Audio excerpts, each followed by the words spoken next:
Equal housing lender, NMLS 1661781, subject to lender approval, NMLSconsumeraccess.org. If you're 55 and up, T-Mobile has plans built just for you. 2 lines of unlimited for just $30 a line. That's a 45% savings compared to Verizon and AT&T. But don't just take our word for it. It's not just the savings that are great with our T-Mobile plan. There's all this value from all these other things that T-Mobile offers. T-Mobile has been such a savings for us. We love it. Switch today and get 2 free 5G phones like the Motorola Edge with Turbo Power charging that gives you power for the day in just 15 minutes. And customers 55 and up can get 2 lines of talk, text, and data for only $30 a line. Go to T-Mobile.com/choice55 to learn more. With AutoPay plus taxes and fees, plus $5 per line without AutoPay. Debit or bank account required. 45% off 2 lines versus AT&T Starter and Verizon Welcome. Plan benefits vary. Motorola Edge on us with 24 monthly bill credits and new line for well-qualified customers, plus tax and $35 per line connection charge. See details at T-Mobile.com. Motorola Edge requires 68-watt charger. Charger sold separately. Actual performance will vary based on usage and configuration. The next disaster is coming. Make a plan. Keep extra medication on hand. Make copies of important documents. Stay informed and be ready. Learn more at americares.org/send-us-in. I'm at a smoothie bar asking people if they'd switch smoothies with me for $574. Oh, I'll switch. So what about $574 if you switch your home insurance to Allstate? That's a headache. Nope, it's painless. Oh, so it's easy money. Yep, check Allstate first and you could save hundreds on quality home insurance today. You're in good hands with Allstate. Not available in every state. Based on the national average annual savings for new home insurance customers surveyed in 2023 who switched to Allstate and reported savings. Savings vary. This hour of the Triangle Sports Leader is powered by Ritchie Law Firm, injury lawyers. Ritchie Law is on top of it. Go to ritchielaw.com. That's ritchielaw.com. They score! WCMC HD1 Holly Springs. Take us with you on the radio, Instagram, TikTok, Alexa, and YouTube. 99.9 The Fan, the Triangle Sports Leader. I'm WRAL meteorologist Anthony Baglione, tracking a quieter forecast as we head through the rest of today, although still a little bit of leftover rain on radar. We'll go for a high of 60 this afternoon with partly to mostly cloudy skies and then low temperatures in the upper 20s for tonight.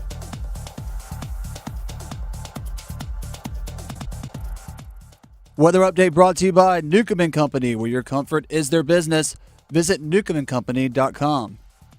3 o'clock check of your money. Dow Jones is up 329 points at 44,697.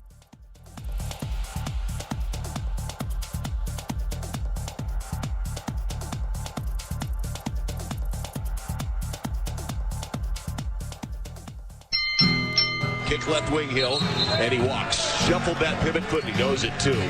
Edwards steps into a triple, knuckleballs in, a rattler, and it's 7-0 Cardinal. Finger rolls it in, and Coach Keats calls time at 16 minutes to play for Ray and Smith. Timeout, Coach Keats. 81-53 Louisville. 9 seconds to play. Pass up top to Traore. Coach Pat Kelsey says just hold it. That was a bruiser against the Cardinals. The Drive with Tim Donnelly on 99.9 The Fan. The Drive with Tim Donnelly on 99.9 The Fan. Dennis Cox sitting in for Tim Donnelly this afternoon. Graham Hill producing the show once again. Gross. NC State basketball. That was gross. We already knew it was bad. At least your games were competitive. They were close. We even talked about that yesterday here on the show. Hey, at least NC State has been there. They just haven't been able to finish. They've lost a lot of one-point games and so on and so forth. It was 8 straight losses. 10 of 11. Tack one more onto that. 9 straight. 9 straight losses. 11 of 12 you've lost. All in conference. We might have tried to give them too much credit yesterday. Maybe. But when you hear this from Kevin Keats talking about the defense being a letdown, which he acknowledged had been something that had been keeping them in games, but the defense being a letdown, but also something else that stood out that he just openly said right at the start of his presser right after the game yesterday. Normally I would come in here and I would talk about how our defense has really, kept us in a lot of games. I didn't think we're very good tonight. Like defensively, we didn't do a good job understanding scouting reports. We knew, Louisville is obviously a great shooting team, not a good shooting team, and obviously gave up 11 threes, and they were 11 for 19. We just had too many breakdowns defensively. We have been in every game because our defense has really kept us in games, and tonight was a one-off, and I hope it's a one-off. I just thought our guys, I just didn't think we did a great job on the defensive end. Okay, yeah, all right, didn't do great on the defensive end. I don't know if it's been a let-off for the past 9 games or the past 8 games either. Well, results-wise, that is, but talking specifically his defense, that half of the floor. But the whole thing where he said early on, we got to understand scouting reports. Just go back to their loss against Cal. We've heard this before. We've got to do a better job of understanding scouting reports. Bingo, cut it right there. Wilkinson get to his left hand. Cut it right there. We're hearing this again at this point in the season. It's a repeated thing. That's a trend. This is who you are. Not like, hey, you know what? We didn't do a good job of following the scouting report today. If it's truly a one-off thing. But when you are hearing again, you're not following a scouting report. As a former coach and former player, I hear 2 things. Two things pop into my mind. One, as a coach, either your scouting reports, you're not doing a good job of actually coaching them and teaching them to make sure your players understand and coaching it in a way that your players can understand. Or second of all, as a player, if you're not getting it, you're either doing a poor job of communicating to your coach that you're not understanding it, or maybe it's just too complex. There's a few things that could be true with this. But if you as a coach have multiple times, unsolicited, had said, we need to understand scouting reports better, that's an indictment of you as a coach. In my eyes, as someone who used to put together scouting reports. I coached college lacrosse for 9 years. I used to put together scouting reports. Constantly drilling, hey, what are we doing? What are we emphasizing defensively in this situation, or whatever it might be. I had to put those together. I had to make sure my players understood it. Hey, repeat it back to me. Even in huddles during games. Hey, what did the scouting report say on this player? We're forcing them to the left. Okay, gotcha. All right, so we're forcing to the left. Make sure you're re-emphasizing that during the course of the game. Even with your players on the bench that aren't even in the game currently. Hey, remember the scouting report. Constantly reinforcing those things. Now, execution is something different. But the heat is on. The heat is on full blast for Kevin Keatts.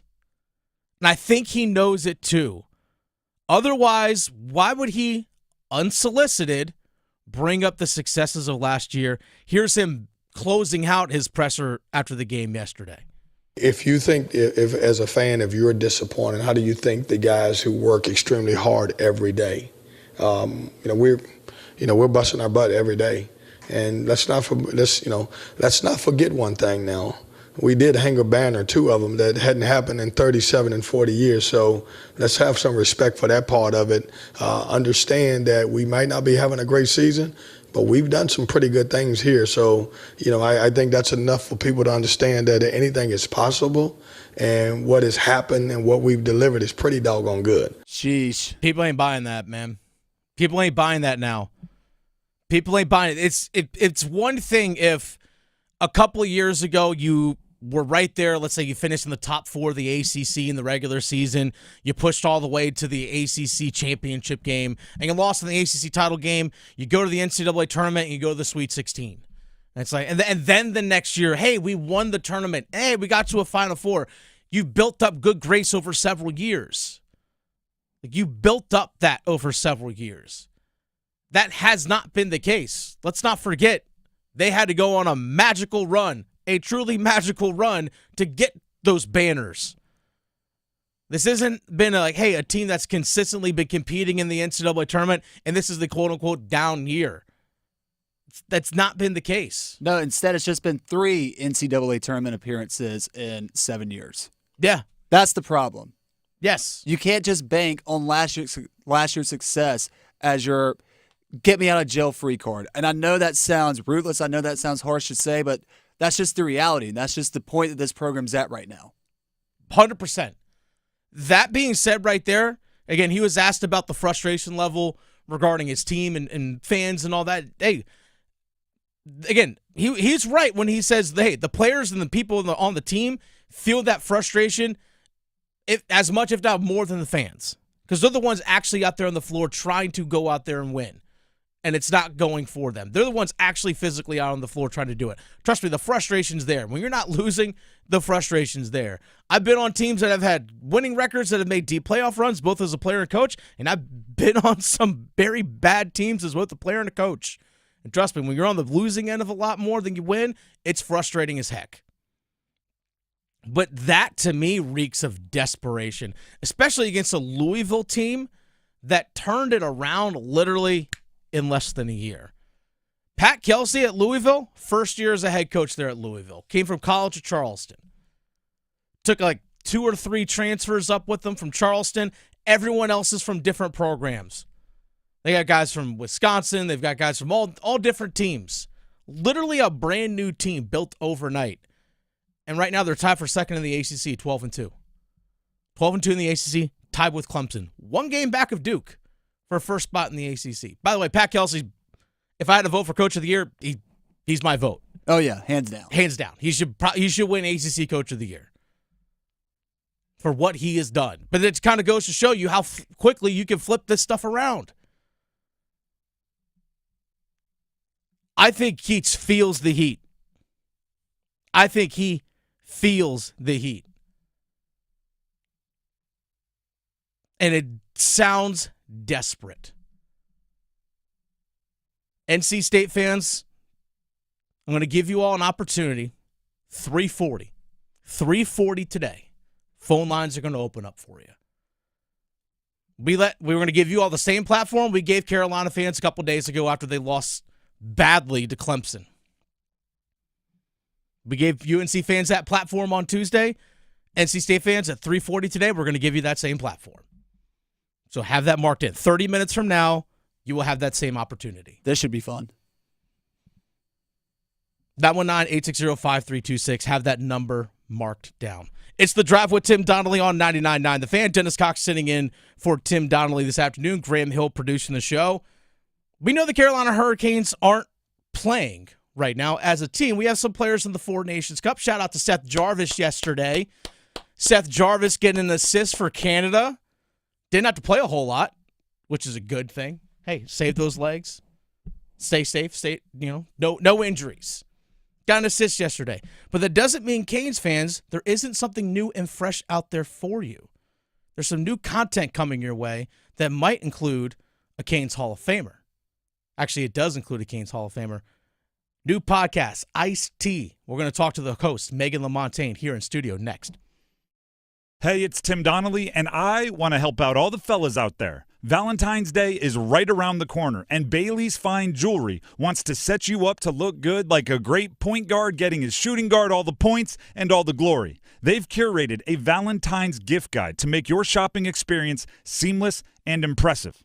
We're talking top designers, heart-shaped jewelry, Bailey's collections that are known for their exceptional quality and personalized service. So visit BaileyBox.com for their Valentine's gift guide and pick out a well-chosen piece of jewelry that's not just a gift, it's a lasting memory. You could go with the flowers or the chocolate, but they'll be gone in a month. I prefer to think in championships, right? Banners, they last forever. Jewelry, that will as well, especially when you look at the necklaces, earrings, rings, and bracelets with a heart theme in mind from Bailey Fine Jewelry. It's all at BaileyBox.com. Be sure to check out their Valentine's gift guide for more information. Hey, it's Adam Gold, and do you have a late-night craving for in-depth analysis on the Carolina Hurricanes and their latest game, their latest win, their pursuit of the Stanley Cup? Well, I can quench your thirst. I can feed that appetite on the Canes Corner podcast, the morning after edition, which drops the morning after every Hurricanes game. Get it wherever you get your podcast. Brought to you by the Aluminum Company of North Carolina. Get ready. The Chatley Boat Show and Sale is coming to the State Fairgrounds this weekend at the Car Scott Building. It'll be filled to the max with boats ready for immediate delivery featuring Suzuki outboards. Shop center console, runabouts, deck boats, bass boats, pontoons, aluminum boats, and more, all under one roof. Boat show only savings, discounts up to $12,000, factory rebates, and special financing on site. The Chatley Boat Show and Sale this weekend at the Car Scott Building on the State Fairgrounds, featuring Suzuki outboards, free admission and parking.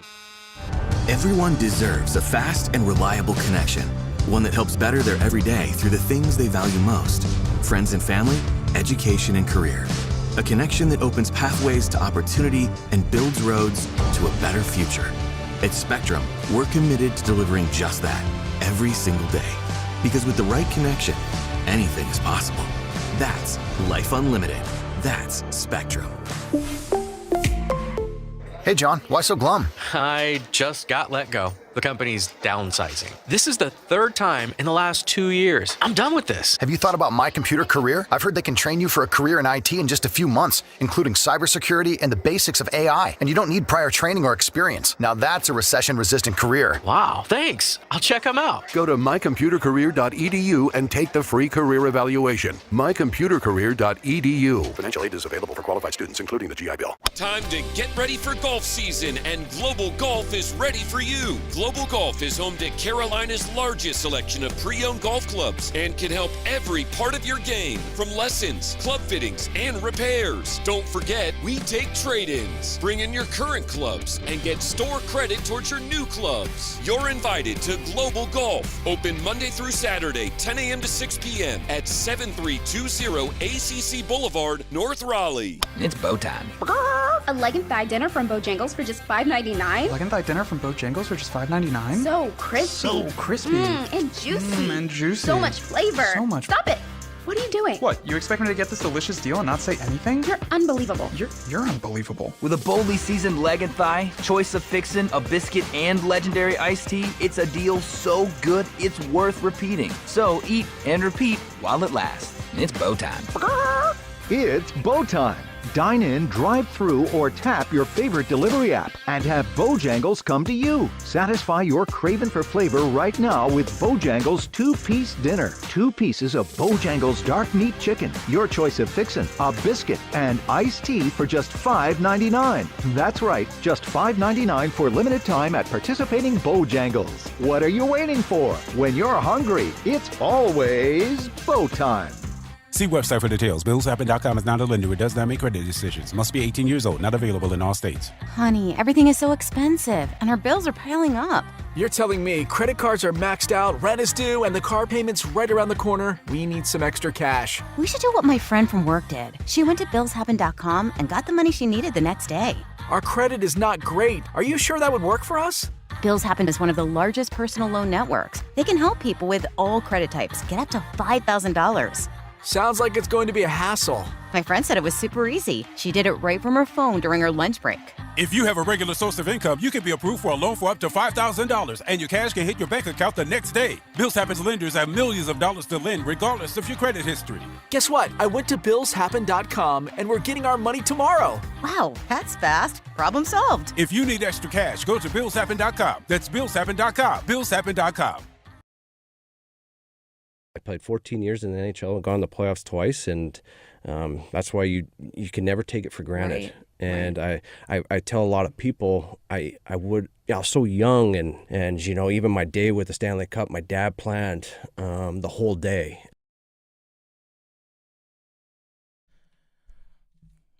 Those are the words of Cam Ward, Canes Hall of Famer, Stanley Cup winner. You can actually hear it on the latest podcast, the newest podcast here at Capital Broadcasting, Ice-T, hosted by Meghan Lamontagne, who's joining us right here in studio. Dennis, thank you so much. So thanks for joining us. By the way, if you ever go to a Carolina Hurricanes game at Lenovo Center, the in-arena host, Meghan Lamontagne, you recognize her, recognize her voice. If you ever listen to Mix 101.5 from any time between 10 a.m. and 3 p.m. You can hear her on Mix 101.5 as well. But you do have a new podcast out called Ice-T. Mm-hmm. It's a podcast. First episode dropped today. Yes. And you were joined by Cam Ward, the Canes Hall of Famer. And I think for Canes fans are really going to appreciate this because obviously we talk a lot about what's on the ice and transactions and movement. We talk about that on this show. Adam Gold does it, his Canes Corner podcast. But to me, this podcast, Megan, correct me if I'm wrong, it really is going into the human element and like really the people behind the scenes and life off the ice for Cam Ward. And there's other people like there's some wives of players that we're going to have That's on this, right. on this show. Really, I just wanted to feel closer to the team. And I think that's what every fan wants. Like, we want to understand, the elements and the talents when they're on the ice, but then also they're just such fun guys, you feel like, and you want to know as much as you can about them, I guess, off the ice too, but not even about them, but about all these wonderful people that make up the organization. And that was my goal. I just wanted to throw it out there and see how many people were interested in telling their stories, and the response was great. And I'm so excited to share that we just have a plethora of people that have so much wonderful things to do with the organization, and we're uncovering their stories. And I'm not saying I'm getting the exclusive, but I feel like a lot of things I've heard, I'm like, wow, I don't think any of the fans know this. Well, I think that's what people want to know because they see the Carolina Hurricanes. By the way, that's Meghan Lamontagne, host of the Ice-T podcast, joining us here in studio. And I think that's what people want, is that they see the Carolina Hurricanes and they go, that's part of my community. They like this team, these players are part of our community. We are part of them as well. Like they're all integrated. I mean, I've run across players walking into the movie theaters with their families and stuff. I've seen players going out in dinner. I've ran into players at the grocery store. So they're part of your community just as much as you and I are. And I think people are going to appreciate that. You obviously have Cam Ward today, but we obviously know what Cam Ward is like on the ice and what he did as a player. What are some things, spill the tea a little bit here, about what are some things that people that listen to this first episode, what can they expect to hear from Cam Ward that we might not know? There were so many things I wanted to dive into, but first and foremost, I just jump right into him winning the Stanley Cup as a rookie, because even though there are longtime fans, I didn't move to Raleigh until 5 years ago, and sports was always something that was home to me because I grew up in Boston. So when I moved to Raleigh, I knew okay, what are these Carolina Hurricanes all about? I quickly became a fan, but I do get a little FOMO thinking about, okay, I wasn't here in 2006. I wasn't a part of that Stanley Cup championship victory, but I consider myself such a big fan. And I know so many fans listening to this right now and listening to the podcast feel the same way. So I just wanted to dive in, talk to him about the Stanley Cup, talk about what his day was like with the Stanley Cup. He really got emotional and opened up about his family and about how his grandpa was one of his biggest supporters. And he also talked about all the different beverages he put in the Stanley Cup and who he got it from. And so we had a lot of fun moments there. But then we dive into his life off the ice as a dad and a husband, and talk about him and his wife, Cody, being high school sweethearts, and then also him being an entrepreneur. And I don't want to give too much away, but it really is just the amount he shared with me. I feel so honored, and I'm glad he felt safe to talk to me about all of that. I mean, I'm in my late 30s now, and for athletes, that's when their career's done. Right. Usually. I mean, if guys can get even to that age, it's pretty remarkable. Then there's a whole other life that you have to live outside of your athletic career. I mean, if you retire at age 35, okay, if you live another 40 yeabout what are you going to be doing with that time? Right. There's a lot that goes into that. And I'm sure Cam Ward probably opened up about that. Yeah, for sure. well, he is. He's going to be 41. His birthday is on February 29th. So we were talking about him being a leap year baby. Okay. But yeah, no, so I'll delve into this, but I don't know if you know, but he has his own wine company. Oh. He owns his own vineyard in Napa with Tim Gleason. Oh, the Canes assistant coach? Yes. All right. Yeah. So, I mean, we talk all about that and how we got into it. And it's just the stories that, the different directions that we go in this interview is just fantastic. And I really hope I did the fans proud, because I really want them to just love this. Ice-T is the name of the podcast. You can get it wherever podcasts can be found. Also, this is Meghan Lamontagne in studio here talking about, she's the host of this podcast, joining us here. Dennis Scott sitting in for Tim Donnelly this afternoon. But obviously, you have one former player, but there's so many other people in the organization that you have talked to already. I remember correctly, you have family members of players? That's right. Yeah. So the next episode we have coming up after Cam Ward is I'm interviewing Hannah Yates. Okay. Because as a journalist myself and as a reporter and all, she's just so great on the sidelines for FanDuel Sports Network. And I think we just don't know a lot about her, and I just wanted to uncover that. We also interview Chef Sean, the performance chef for the Carolina Hurricanes. Okay. So that episode is all about food. So get a snack before you listen because you will be hungry at the end of the episode. And then, yes, also Jalen Chatfield's fiance, Drew Schott, we interview her as well. Oh, wow. And she's fun. She discloses a lot of information, and I can only imagine what the wives know, and we get a little slice of that with her. I can only imagine. But again, there's the human element to all of this. Yeah. The fact that Drew, Jalen's wife, they have a kid, or Jalen's fiance, they have a kid together. So how do you balance out being a parent and being the athlete or the wife of an athlete? So there's so much that goes into it that people maybe don't realize. Certainly when we look on the ice, we see the players playing, but there's everything else that goes with it. Yeah. And I think about it as well, is that with Jalen Chatfield's journey, it was not easy path. It wasn't a very linear, all right, I go play juniors, I get drafted, I play a year in the minors, and I'm on the big team, for 7-8 years. It wasn't a linear path like that for him. For him, it was juniors, not get drafted, bounce around the minor leagues, finally gets his opportunity here. And she had to be with him every step of the way. The whole time. She was with him from, she was talking about the billet families he was with. Like, she was with him throughout the entirety of his career. And she was like, that's what made me fall in love with Jalen, was the fact that he didn't give up. And he saw the light at the end of the tunnel. He knew he was going to make it to the NHL. And she's like, it's that belief he had in himself that made me fall in love with him. That's a pretty remarkable thing. So there's so much that goes into that. Whom else can we expect to hear on this podcast? Possibly? Mike Maniscalco. All right, we got him have, big- and we big also rig. have, because I want the fans to fall in love with this podcast, why not have one of the biggest fans, Sue the Sign Lady? You may know and love her from every single game. She is there with a different sign. You see her on the Jumbotron. But also, we haven't finished the podcast either. So there's still some people that I need to invite and have on, and I'm just really excited. I just wanted to mention real quick, too, going back to Cam Ward, we were talking about the family and what they go through behind closed doors. And I'm only going to share this because he does share this in the podcast. But his son was born deaf, and his son had to have a cochlear implant. So, I'm just so grateful he opened up about that part of his life too on the podcast, and he goes into that because he still had to play after finding out that his son couldn't hear, and after finding out his son was going to need life-changing surgery, and he was still out there saving pucks. And so I just so the first episode is really great. It pulls at the heartstrings and also makes you laugh.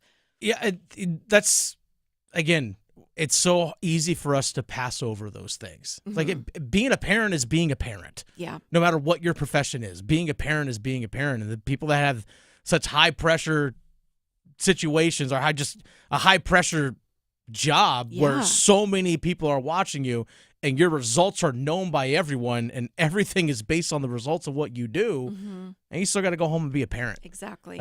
That's a big time thing.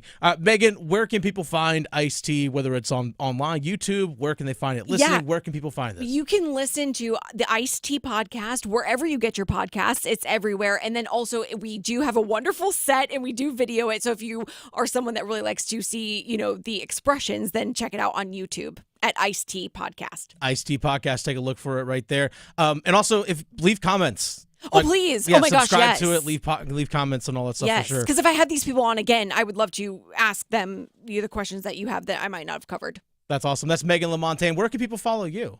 Oh, you can follow me at Meghan on the mic on Instagram. And then also I am on middays on Mix 101.5, our sister station. So you can listen from 10 to 3.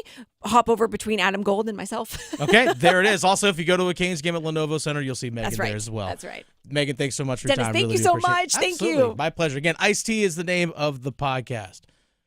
Dennis Cox here with my friends over at Law Tigers. Folks, it's back. It's better than ever. Who wants to win a custom Caniacs motorcycle? A custom Canales motorcycle. Just think about that. It could be 100% yours because the Carolina Hurricanes, Law Tigers, Tobacco Road Harley-Davidson, and Shiny Side Paint are all teaming up once again to give one lucky fan a custom Canales motorcycle. Simple to enter, folks. Go to caniacsbike.com. Pictures of the bike are right there on the site. It's a custom-built motorcycle. It's custom painted with logos and colors of the Carolina Hurricanes. It's gorgeous bike, white wall tires, and it can be yours. All you got to do is enter for your chance to win. Go to caniacsbike.com. April 6th, that's your deadline, folks. April 6th. You got plenty of time, but don't wait. Enter now. Go to caniacsbike.com. Law Tigers is a network of independent law firms who are members of the American Association of Motorcycle Injury Lawyers. Law Tigers is not a law firm. It's The Drive with Tim Donnelly on 99.9 The Fan. Big thanks to Meghan Lamontagne for coming in studio. Again, check out the Iced Tea podcast. Is Seth Jarvis going to be on the Dean's list? I don't know if Graham's going to put him back on there after he had an assist last night, even though he's really not eligible for the Dean's list. But also, 340, NC State fans, your time to call in and vent. 919-860-5326. We're going to get your calls in 10 minutes. Is your plumbing outdated or just not getting the job done? Call Newcomb & Company to see how we can help get your home operating at peak performance. Our experienced plumbers can repair or replace faucets, toilets, piping, garbage disposals, water heaters, drain cleaning, and more. Become a Comfort Contract customer to receive priority service and a 15% discount on service calls and repairs. Turn to the experts today. Call 919-862-3000 or find us at newcombandcompany.com. Newcomb & Company. Your comfort is our business. Dear McDonald's, your breakfast menu? Fire. 10s across the board. I could be happy with anything, even though I order the same thing every time. Thanks for not judging me. I'll try something new next time. Maybe. Get your faves for less. Buy a sausage McMuffin with egg for $2.50 at any size Sprite for $1.49. Price of participation may vary, cannot be combined with any other offer or combo meal. Ba-da-ba-ba-ba. Breaking news coming in from Bet365, where every nail-biting overtime win, breakaway, pick six, three-point shot, underdog win, buzzer beater, shootout, walk-off, and absolutely every play in between is amazing. From football to basketball and hockey to baseball, whatever the moment, it's never ordinary at Bet365. Gambling problem? Call 1-877-718-5543 or visit morethanagame.nc.gov. 21 plus only. If you're 55 and up, T-Mobile has plans built just for you. 2 lines of unlimited for just $30 a line. That's a 45% savings compared to Verizon and AT&T. But don't just take our word for it. It's not just the savings that are great with our T-Mobile plan. There's all this value from all these other things that T-Mobile offers. T-Mobile has been such a savings for us. We love it. Switch today and get 2 free 5G phones like the Motorola Edge with Turbo Power charging that gives you power for the day in just 15 minutes. And customers 55 and up can get 2 lines of talk, text, and data for only $30 a line. Go to T-Mobile.com/choice55 to learn more. With AutoPay plus taxes and fees, plus $5 per line without AutoPay. Debit or bank account required. 45% off 2 lines versus AT&T Starter and Verizon Welcome. Plan benefits vary. Motorola Edge on us with 24 monthly bill credits and new line for well-qualified customers, plus tax and $35 per line connection charge. See details at T-Mobile.com. Motorola Edge requires 68-watt charger. Charger sold separately. Actual performance will vary based on usage and configuration. Hello, I'm John Heister for the Heister Automotive Group. And we're constantly looking for ways to serve you better. One of the ways we do that is with something we call a Go-See. And that's where you select a vehicle from our inventory, and we have thousands, and we get one of our product specialists to bring that vehicle to you at your convenience. How do we do that? Well, it's simple. We have a group of employees that are evaluated based on the number of presentations they do. They're glad to do it. So it's just one more way we get off our keister and bring Heister to you. Prescriptions require an online consultation with a healthcare provider who will determine if appropriate. Restrictions apply. See website for details and important safety information. Price varies based on product and subscription plan. Hey guys, let's talk ED because millions of men experience it, but not everyone can access or afford treatments like Viagra. Well, Hims can help. Through Hims.com, you can get a full range of treatment options for ED, including daily or as-needed meds through a 100% online process. It all starts with an online intake form. Get started at hims.com/joy, and from there, a medical provider licensed in your state will determine if ED treatment is right for you. If prescribed, your medication is shipped to you for free. Find the ED treatment that fits your needs with options up to 95% less than the brand names. Millions of men experience ED, but Hims can help. To start your free online visit and save up to 95%, go to hims.com/joy. That's hims.com/joy for your free online visit. HIMS.com/JOY. What could you do with an extra $75,000 right now, or even a couple $100,000? If you own a home, you can get that money in less than a week with Loan Pronto. Hey, it's Dennis Cox. Loan Pronto is the leader in quickly converting your home equity into cold, hard cash. You can pay off all your credit cards or start that home remodel. Loan Pronto has several easy options to let you access the cash from your home. There's virtually no paperwork, no cumbersome process, no junk fees, and often no appraisal. Listen, the average homeowner now has over $300,000 in equity. That's your money. Use it. One client got $150,000 out and paid off all their credit cards, 2 car loans, and a personal loan, cutting their monthly expenses by $1,500. You can get approved in as little as 1 day. So act now with no hard credit pull up front. LoanPronto.com, 919-381-1760. Get the money you need for anything. 919-381-1760, LoanPronto.com. Equal housing lender, NMLS 1661781, subject to lender approval, NMLSconsumeraccess.org. Ola Joseph lobs it back up top, stolen by Cooper. A race to the other end, get ready for the show! A reverse pull-up! My goodness! And the lead grows to 26, and Cal wants a timeout.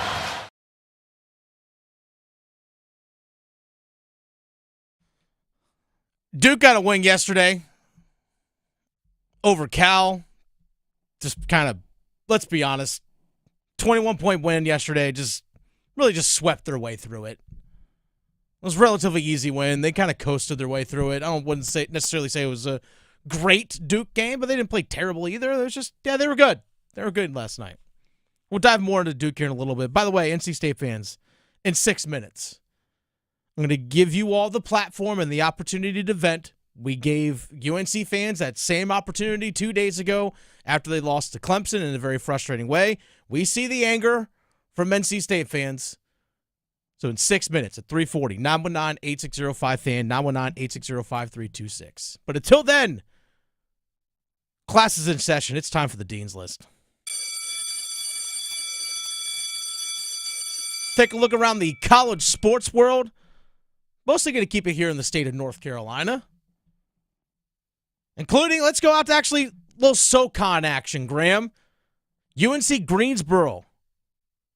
Donovan Atwell, 17 points, 9 rebounds, and an 80-54 win over VMI to lead all scorers. UNCG, 19 wins on the season. A lot of great basketball here in the state of North Carolina outside of their ACC schools. UNC Wilmington actually has a big game tonight against College of Charleston. College of Charleston 19-6 on the year. Wilmington 20-5. Big game tonight down there on the coast. So that's the first one on my Dean's List, Graham. And I'm actually, speaking for NC State, I'm actually going to go, Graham, NC State's bench scoring last night. Okay. Trey Parker, Paul McNeil, Breon Pass, they combined for 37 of the 66 points last night for NC State. Parker leading the way with 13. Breon Pass had 12 points overall, 10 of those coming in the first half. Paul McNeil also with 12 points. So the bench yesterday, scoring at least those 3 guys, did their part. Can't say much about the rest of the team.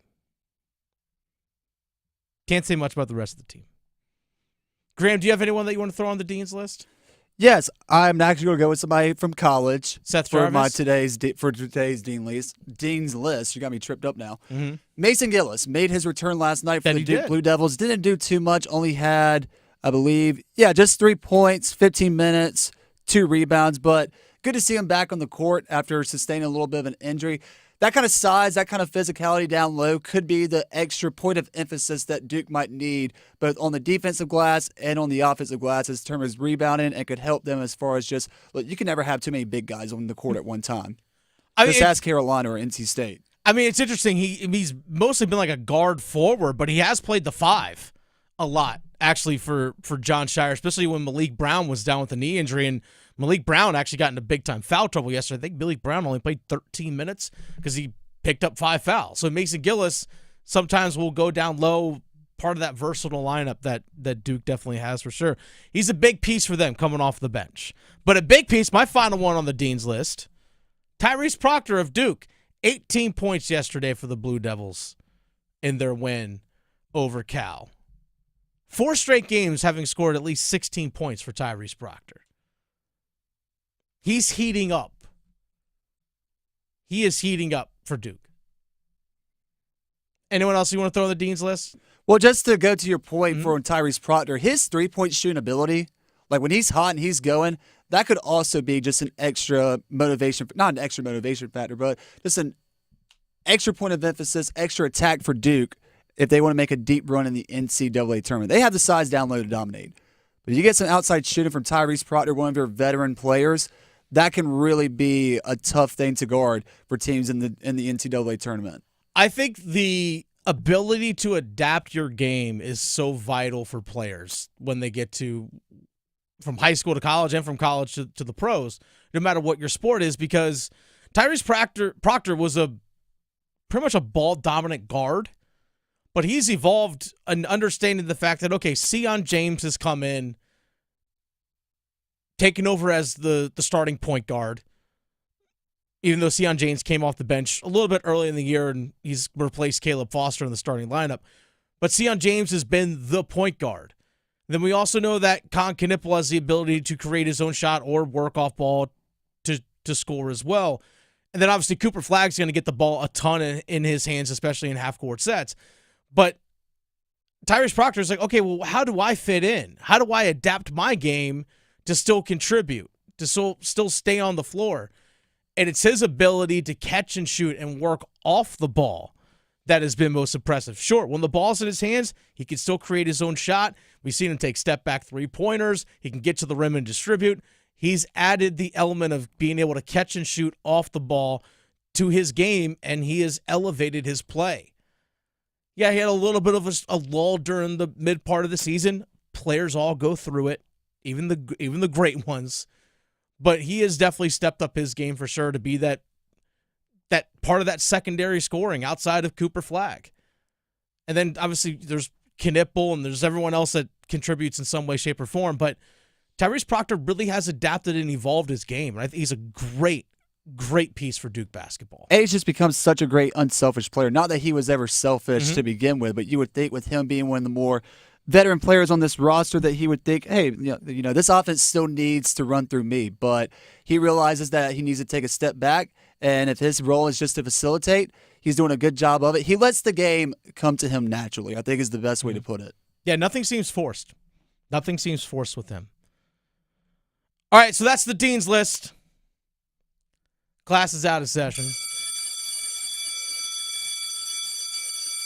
NC State fans, I know your blood's probably boiling after that performance yesterday. 91-66, home loss to Louisville.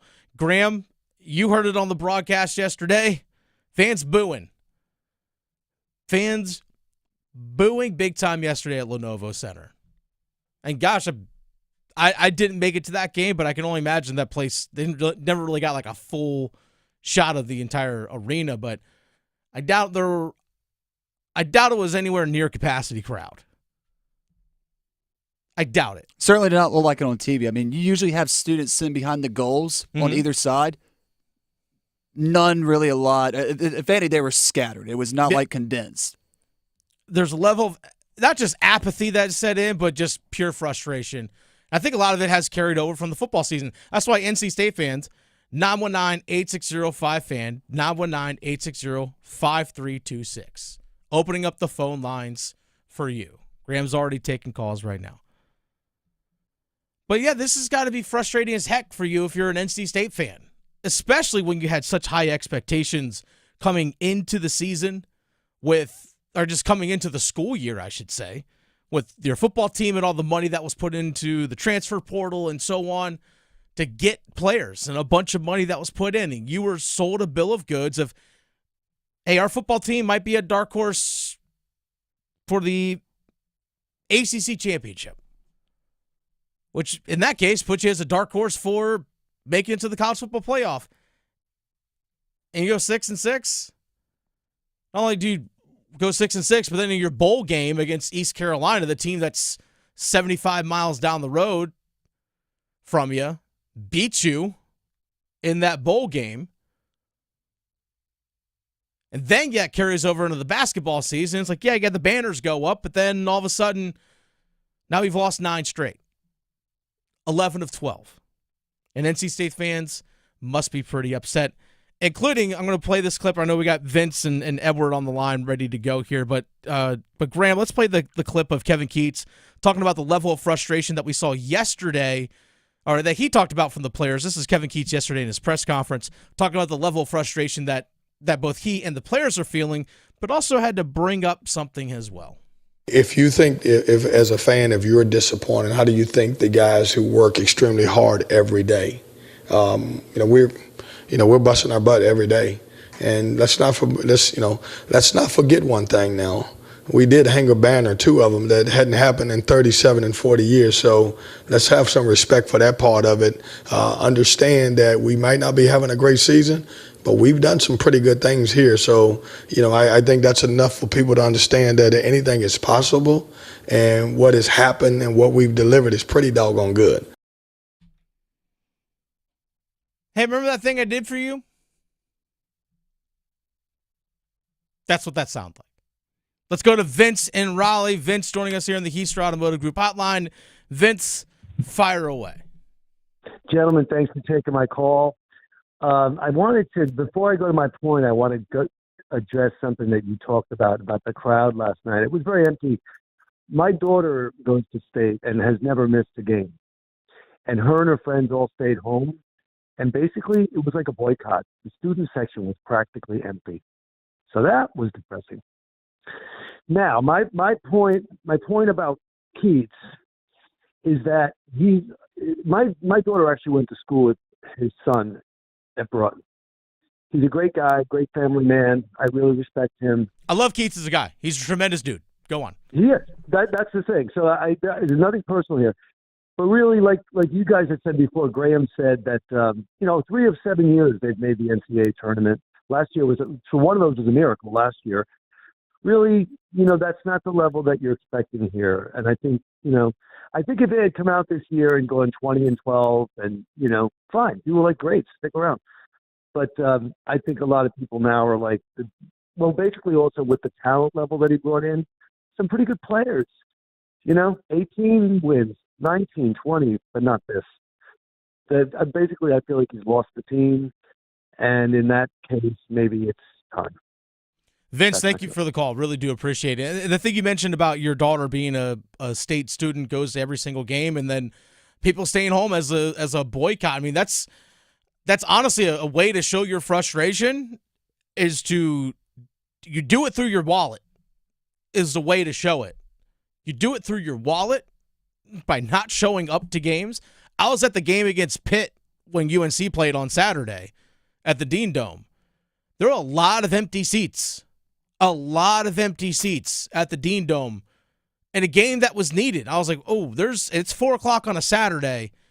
There's a big level of apathy that is set in. And we're seeing that obviously with NC State as well. Again, you show frustration through your wallet. Don't watch the games. Either don't go or don't turn it on your TV. Like, okay. Now we get it. If people are tuning out, that's a big thing, because guess what? Butts in seats equals money. And if your butts aren't in seats, means that money's not coming in. So big thanks to Vincent Raleigh. Let's go to Edward and Wendell. Edward, what you got, young man? Kevin Keatts talked about how he put a banner in the Raptors for 37 years, or happened in 37. He's about to have the least amount of wins 2 times in 3 years. Yeah, you're pretty spot on with that. I mean, the results over the results overall just have not been there. The results overall just haven't been there. And Edward, you bring up a great point. Just the wins as a whole collectively haven't been there.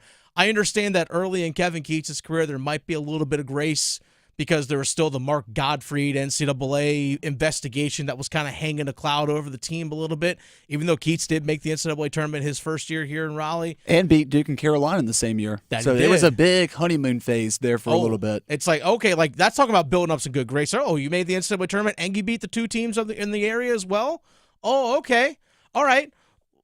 Let's keep this thing going, and it hasn't gotten there outside of that magical run that they made last March. Outside of the team being hot for 3 weeks, 4 weeks. The team was hot for 4 weeks last year. That's all it was. Edward, thanks for the call. Obviously calling in at any time. Let's go to our good friend Barry down there in Sarah. Barry, how you doing, my man? Good, Dennis. And that young man was right on point. The thing about it is Keats was okay the first couple of years. But then after Godfrey's players left, he didn't do very good for the next 4. Had one good run. He's got to go, I'm sorry to say. Barry, let me ask you this. What should be a reasonable expectation for you being a State fan? What's a reasonable expectation for NC State basketball? I said it a couple days ago. A reasonable expectation for the program should be competing and getting into the NCAA tournament every year. It doesn't necessarily be a 4 seed or a 5 seed. It could be like they were a couple years ago. They were an 11 seed as an at-large. What's a reasonable expectation in your mind for NC State basketball? At least competing to get into the NCAA tournament. All right. I'm with you. That's 100% fair. Barry, hope you're doing well, my man. I know you're a Minnesota Vikings fan. Hope your Vikings do something fun this offseason for you, all right? Big thanks to Barry. Let's go to John in Raleigh. John, voice your frustration when it comes to NC State right now. Hi, I'm a 1987 alumni. All right. And for some reason, I'm hearing an echo. But anyway, I gave up my basketball tickets about 3 years ago because we were so mediocre. I could not give my tickets away when I didn't want to go to games. I can go to games anytime I want to now from several friends because they don't go. And it's just ridiculous. And I don't think Boo Corrigan is I don't know the word to use, so I'm going to be nice and say he won't fire Keats. I saw how strong he was when he was the chair of the football committee and left out Florida State in our conference. And finally, a good friend of mine was from Wisconsin. And he said, Wisconsin always obtains mediocrity or just above. He says, you guys can't even attain mediocrity. So anyway, it's time for him to go. I don't know what else to say. It's frustrating. I can go to the game tomorrow, and I'm not going. Yeah, John, I think you echo what a lot of people, and thank you for the call. Really do appreciate it. You bring up a couple of points there. Obviously, the level of frustration, and we talked about the lack of attendance. I mean, again, that's a great way to show your frustration, and that's for any team, any sport. I mean, gosh, when the Carolina Hurricanes, for that long stretch where they didn't make the playoffs for 10 seasons, you could just about walk into the building if you wanted to at that point. Hey, sure, you can find resale tickets online for nothing. We even saw it with the Carolina Panthers right here in our state at different points just this season. There were tickets on sale for like $5 to games. It was easy to get tickets. Same thing for NC State basketball right now. It's the same type thing. You know what, Graham? I haven't even looked to see what tickets go online right now for Saturday's game against Boston College. Oh, I did during the last time that we took a call. Go on. And let's just say that you mentioned the Carolina Panthers, right? Mm-hmm. Well, let's just say NC State basketball has entered Carolina Panthers territory as far as ticket sales. Not good. Granted, this is upper level, Section 338, but you can get tickets as low as $5. Just to get in the door. $5. Just to get in the door. Just to get in the door. That's a frustrating thing. And again, that's how you as fans show frustration. But into John's case, that he mentioned Boo Corrigan, the athletic director. Boo Corrigan, if he does make this, I mean, that's his call to make. Now, obviously, there could be pressures from boosters, pressure from alums, whatever it might be. But ultimately, it's his call because there is a buyout. And it costs money to buy out a coach and to buy out a contract. And also, who can you get? That's also the major question as well. Okay, if you are going to make a decision to move on from somebody, well, who are you going to get? Now, Dennis, I have a question for you. Talk to me. Because I know you've talked about this before. Sometimes it feels like NC State may have dug its own grave by going on that Final Four run last year. I've termed it possibly a victim of their own success. There it is. I wonder, because of all the incentives that Kevin Keatts got with the ACC tournament, the Sweet 16, the appearance in the Final Four, does that add on to his buyout cost, or does the face value of the buyout just remain the same at $15 million? I think it increased up to that $15 million. Okay, so mark. it added on. I think it's what it is. From my understanding, I think it's going to be, I have to dive a little bit more into this, but I think it might be about $15 million, which is not cheap. That's not just easy money that you throw around. It's not cheap. Look, I'm not calling for someone's job. I'm not. I'm simply just listening to what people are saying. From the fan base, from what I hear, from people that are calling in right now. We did the same thing for North Carolina 2 days ago. Hey, fans, what are you thinking? What are you feeling?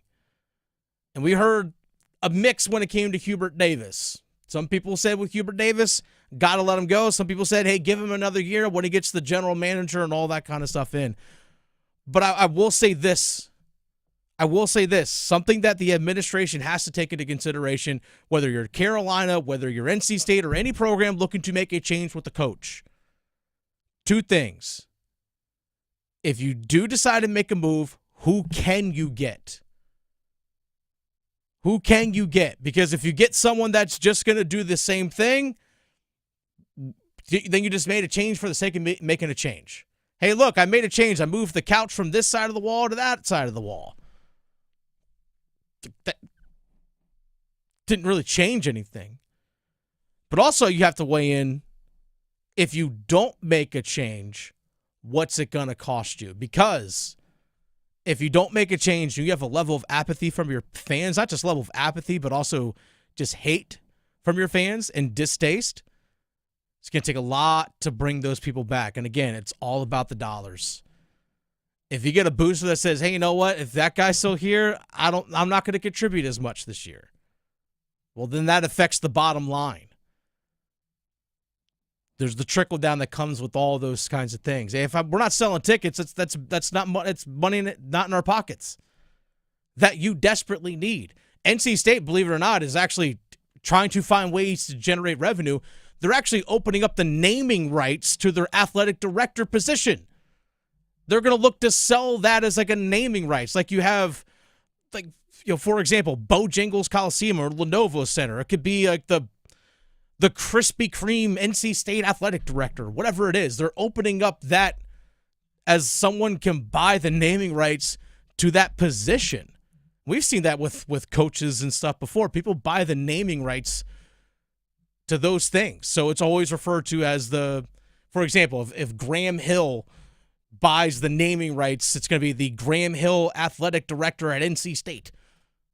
So his name's forever associated with that job. I don't know if you want your name to be associated with that. You never know. But my point is that they're trying to find ways to generate revenue in any way, shape, or form. And people being apathetic towards your athletic department doesn't put money in your pocket, which is the biggest thing.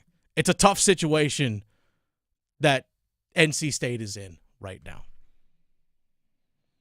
It's the Drive with Tim Donnelly on 99.9 The Fan. By the way, text the keyword FEST, F-E-S-T, to 919-860-5326 for your chance to win a pair of tickets to the Outlaw Music Festival at Coastal Credit Union Music Park on July 27th. Again, text the keyword FEST to 919-860-5326 for your chance to win a pair of tickets to the Outlaw Music Festival at Coastal Credit Union Music Park on July 27th. It's the Drive with Tim Donnelly on 99.9 The Fan. We have football at 4 coming up.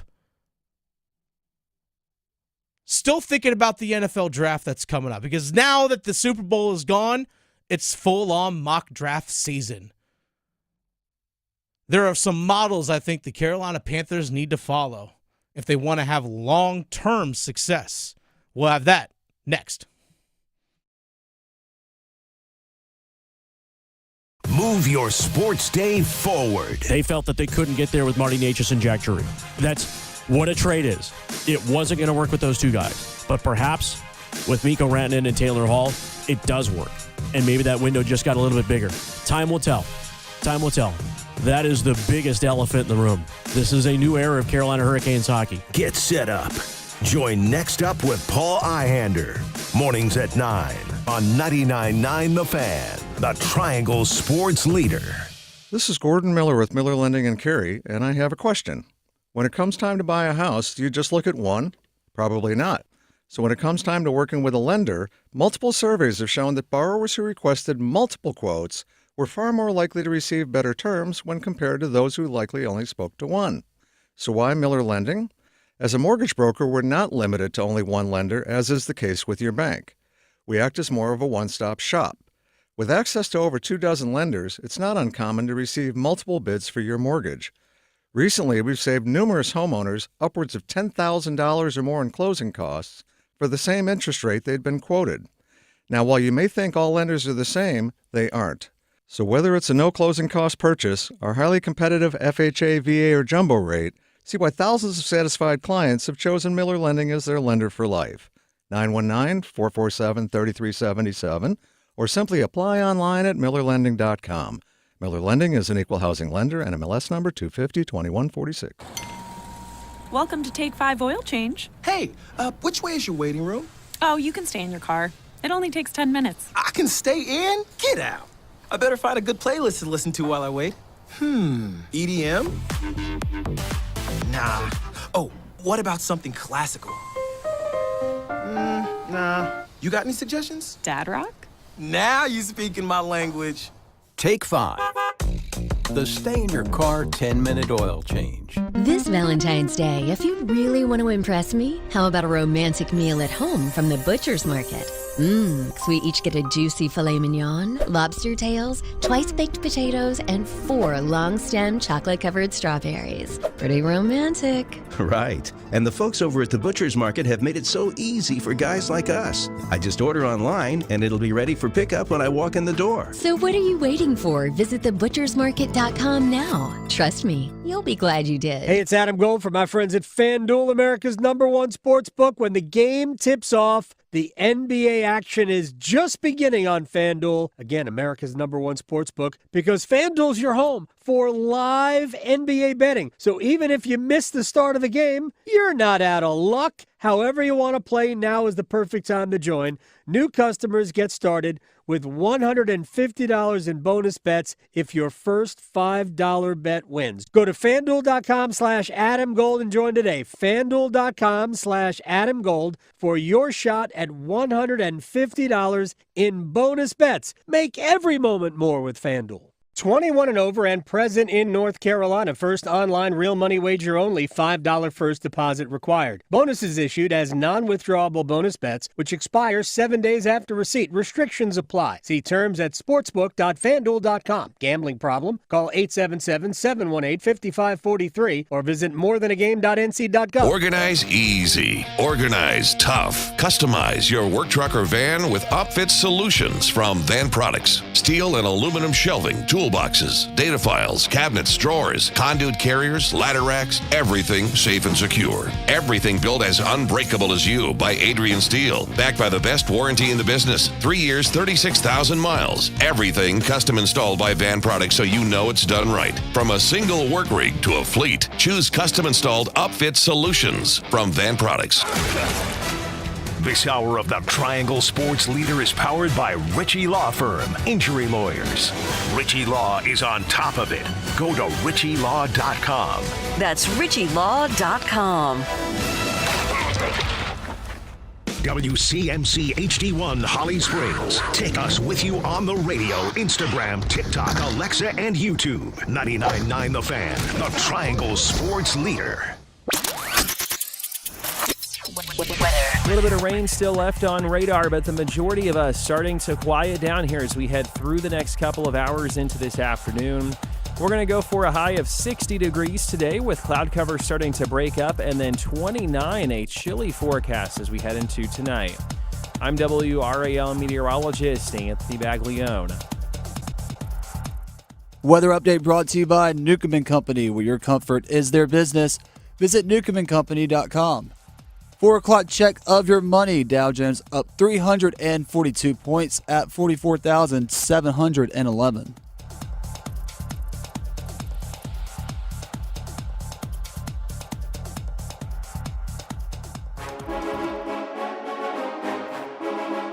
Let's move the chains. Time for football at 4. It's The Drive with Tim Donnelly on 99.9 The Fan. Dennis Cox sitting in for Tim Donnelly this afternoon. Graham Hill producing the show. By the way, big thanks to everyone that called in. We love your feedback. We love hearing people give comments, calling in, whether it's on a YouTube live stream, also leaving comments there as well, which several of you have done already. We also have our YouTube page where you can go to the videos that we produce and we put out there. We also have, what was that, Graham? I was just going to say, if you missed any of those phone calls or any of that conversation regarding NC State basketball, the video is up on YouTube for you to go check out. There it is. It's already up there for the people. Also, a video that dropped on our YouTube page today was another episode of Panthers Playbook. Myself and Chris Lee, who co-host that episode or that show together, also available wherever you get your podcasts.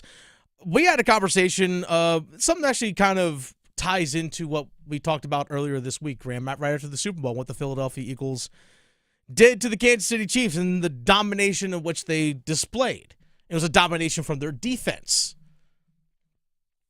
And there's been a lot of conversation about what the Carolina Panthers should be doing in the draft this coming season. All right, this coming fall, I should say, leading up to the 2025 season. I brought up how the Philadelphia Eagles, over the last 4 years, look at the last 4 drafts, 2021, 22, 23, and 2024. Those 4 years, look at the premium draft positions, right? Or the rounds, the premium rounds of the NFL draft. Rounds 1, 2, and 3. That's day 1 and day 2 of the draft. Those are your premium draft picks because they're in the top 100. Where have they spent their draft capital? I mentioned how the Philadelphia Eagles had drafted 5 defensive linemen. 3 of them interior, 2 of them as edge rushers. They also drafted another off-ball linebacker, 3 defensive backs, and 3 offensive linemen, and 1 wide receiver. That's where they spend a majority of their high picks, the interior of the game. Offensive line, defensive line, linebacker, and then also the guys that cover it. Those are the premium positions. The more quote-unquote premium positions in the NFL, the ones that really get paid the most money, and a lot of teams really value, offensive line, more particularly the offensive tackle positions, but offensive line, the defensive line, in particular edge rushers, people that can really get to the quarterback, and then people that cover the receivers. Got to have people that can cover. And then obviously the most premium one being a quarterback. Those are the premium positions really on the field. Not saying other positions don't matter, but generally if you have a really good offensive line, if you have a good quarterback, good defensive front, and guys that can cover, you're going to be winning a lot more games than usual, than most others. We win a lot more than what you lose. And look at some of the teams that have consistently been winning over the last several years that have built up really good rosters. For example, the Baltimore Ravens. I know they lost in the divisional round to the Buffalo Bills. We'll get to them in the second here in just a moment. But if you look over the last 4 years, rounds 1, 2, and 3 for the Baltimore Ravens, they've drafted 3 defensive linemen, 3 offensive linemen, 3 defensive backs, 2 linebackers, and 2 wide receivers. Where's the core of that? Those premium positions. Kansas City. Been to 3 straight Super Bowls. Now, granted, Kansas City has traded some picks to get players during the course of the season because they needed to add a piece because someone got hurt, those kinds of things. So maybe not as many picks, but 3 offensive linemen, 2 defensive linemen, 2 linebackers, 2 defensive backs, and they've drafted 3 wide receivers. Buffalo, 3 D linemen, 2 linebackers, 2 offensive linemen, 2 defensive backs, 1 wide receiver, 1 running back. Heck, the Detroit Lions have drafted 5 defensive linemen and 5 defensive backs in the first 3 rounds over the last 4 years. What have those teams been over the last 4 years? Really damn good. Really damn good. If you look at the Carolina Panthers on the flip side, what have they been the last 4 years? Going back a little bit further than that. Pretty damn bad. Pretty damn bad. If you look back at what the Carolina Panthers have drafted, they've drafted 2 offensive linemen. Ike Ekwonu, Brady Christensen. We're looking at the last 4 years, rounds 1, 2, and 3. They've drafted 2 offensive linemen, 1 defensive lineman, edge rusher, that's DJ Johnson, which they used another pick to move up to take. And he hasn't done anything. So of the front, the trenches that everyone talks about, are you good on the defensive line and the offensive line? They've invested 3 picks, 3 premium picks over the last 4 years. And only one of those guys actually plays, and that's Ike Ekwonu. Brady Christensen was a really good plug-and-play piece. I'll actually say Brady Christensen can be a starter because before he got hurt, he was a starter in his second year playing left guard, got nicked up. So I'll give you Brady Christensen. And then 1 linebacker that's off ball, that's Trevin Wallace. But you also look if they've drafted 2 quarterbacks, Matt Corral, 3rd round pick, and Bryce Young. Matt Corral didn't even play a snap for you. They've drafted 3 wide receivers in that stretch. Terrace Marshall Jr., Jonathan Mingo, both 2nd round picks, and then Xavier Leggett. 2 of those guys aren't even on your team anymore. And you've drafted 1 defensive back. That's J.C. Horn. You see what I'm talking about here? Where they have prioritized drafting, again, I mentioned, over the last 4 years, in the first 3 rounds, you've drafted 2 offensive linemen and 1 defensive lineman / outside linebacker. That's it. And you wonder why your defensive line couldn't get to the quarterback. You also wonder why you had to go out outside of your organization and spend big money on 2 offensive linemen just to protect Bryce Young. Because you haven't invested in those positions. You haven't invested properly in those positions.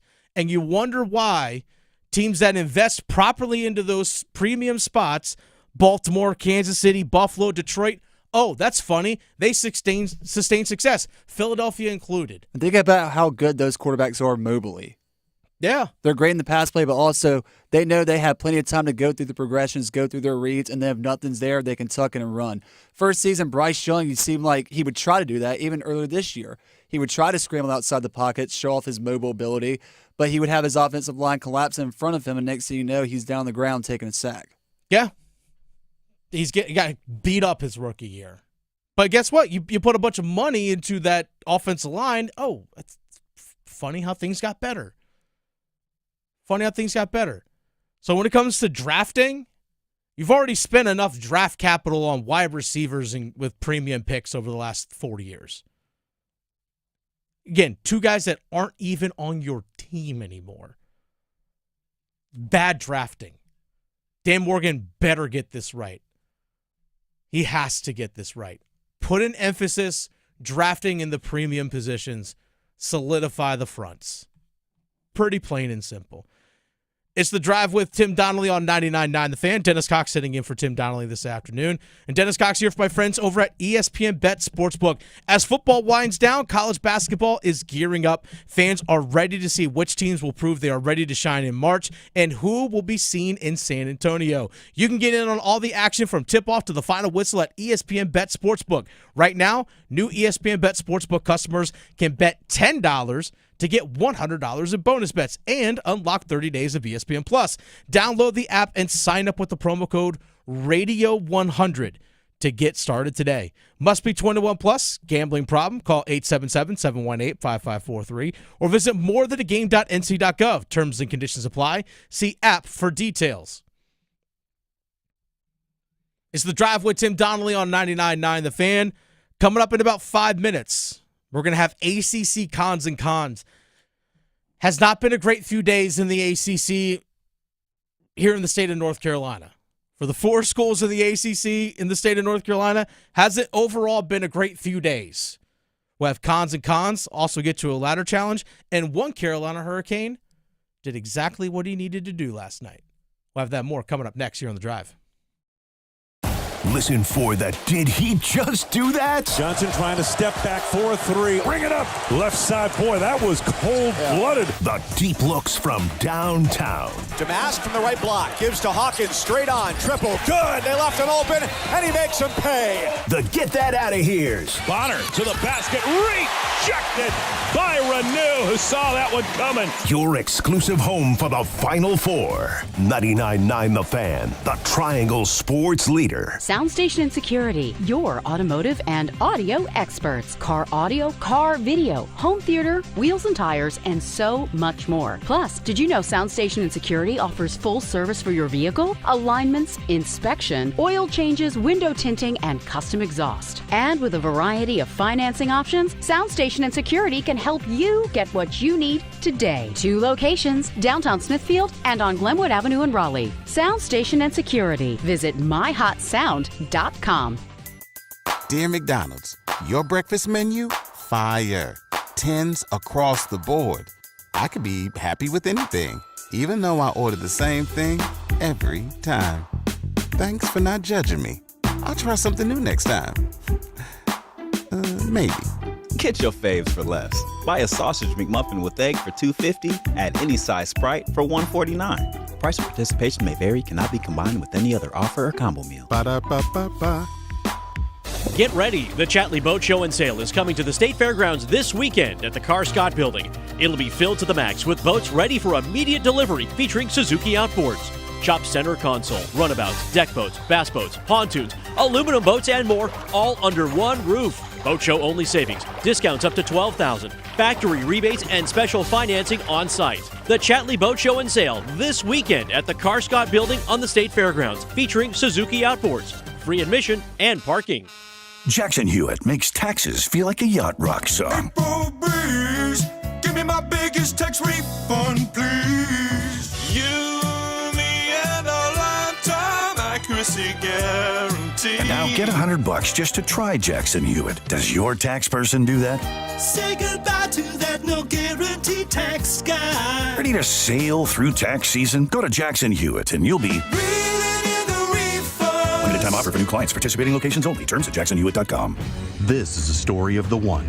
As a maintenance specialist for university housing, he knows college students can major in wear and tear. Plus, housing so many students doesn't leave a lot of room to house all the supplies he needs. That's where Grainger comes in. With over 1 million industrial-grade products and fast, dependable delivery, Grainger carries the quality products he needs so he doesn't have to. From a new door hinge to a whole new faucet. Call, click Grainger.com, or just stop by. Grainger, for the ones who get it done. Why choose a Sleep Number smart bed? Can I make my side softer? Can I make my side firmer? Can we sleep cooler? Sleep Number does that. Cools up to 8 times faster and lets you choose your ideal comfort on either side. Your Sleep Number setting. And now save 50% on the new Sleep Number limited edition smart bed. Plus free home delivery. Ends President's Day. Exclusively to Sleep Number store near you. Learn more at sleepnumber.com.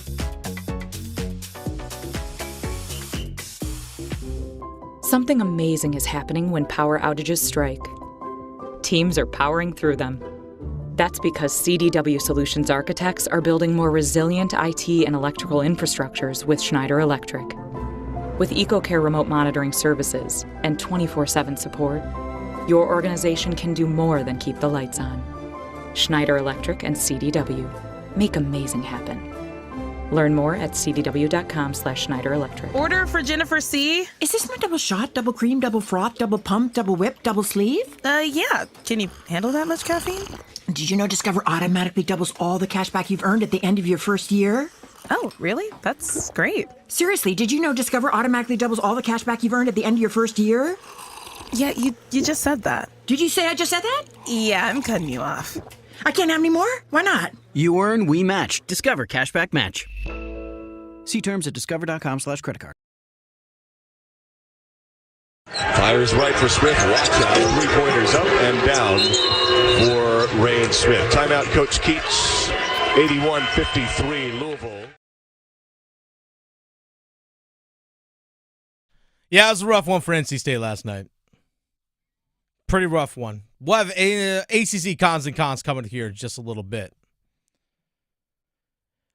But until then, Graham, the ladder challenge continues between you and I. What Graham and I have been doing for the ladder challenge has been just a little different than what Tim and I do. Because Tim and I have been doing our ladder challenge to explain to the folks. We've been starting at the beginning of the month, $10, making a bet somewhere between -500 and -1,000, and making that bet one a day, building that up. Hopefully, if you win, you take the money that you won along with the stake, put everything back in, you make another bet and roll everything over. Hopefully have that compounding interest. That's something that Tim and I have been doing for the ladder challenge. But with Tim being out on his paternity leave, Graham and I are just doing a little bit different. We're making 2 bets a day. Doesn't matter what the odds are, but 2 bets a day. Whomever has the most money at the end of the day wins. 2 $10 bets. Whomever has the most money at the end of the day wins. Graham, did you hit either of your bets that you placed yesterday? No, I have not been gaining compound interest as of late. I did not hit on Canada versus Sweden, Seth Jarvis anytime goal score, plus 450. I was going to do Braden Point, but since I put Jarvis on my Dean's list yesterday, I changed it.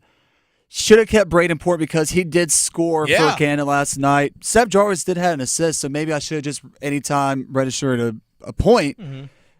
I also did not hit on Canada versus Sweden. I had the Canada puck line -1.5 at -104. Only won by 1 goal in overtime after giving up a 3-1 lead. They couldn't put an empty netter in there for me just to give me the comfortability I needed. So, no, 0 for 2 yesterday. Right now, I'll admit my losses. Hey, 1 that's for fine. 7 since we started doing these ladder challenges. So. That's a little rough. Now, granted, we're also taking some odds that are a little bit more difficult. We're not on the -500 to -1,000, very winnable odds. We're not doing like we normally do. So I actually had Seth Jarvis anytime goal scorer yesterday as well. Did not hit that. But I did have the goal total in the first 10 minutes of the Canada-Sweden game at over half a goal in the first 10 minutes. So basically, is a goal going to get scored in the first 10 minutes of the game? I said yes. That was a -154. Then sure enough, less than a minute into the game, Canada scores, and I said, ka-ching. I was about to say, I completely forgot about that. They did score a minute and a half into the game. Not even. It was like 56 seconds. It was that fast. First minute. Lightning fast. Yeah. Power play goal.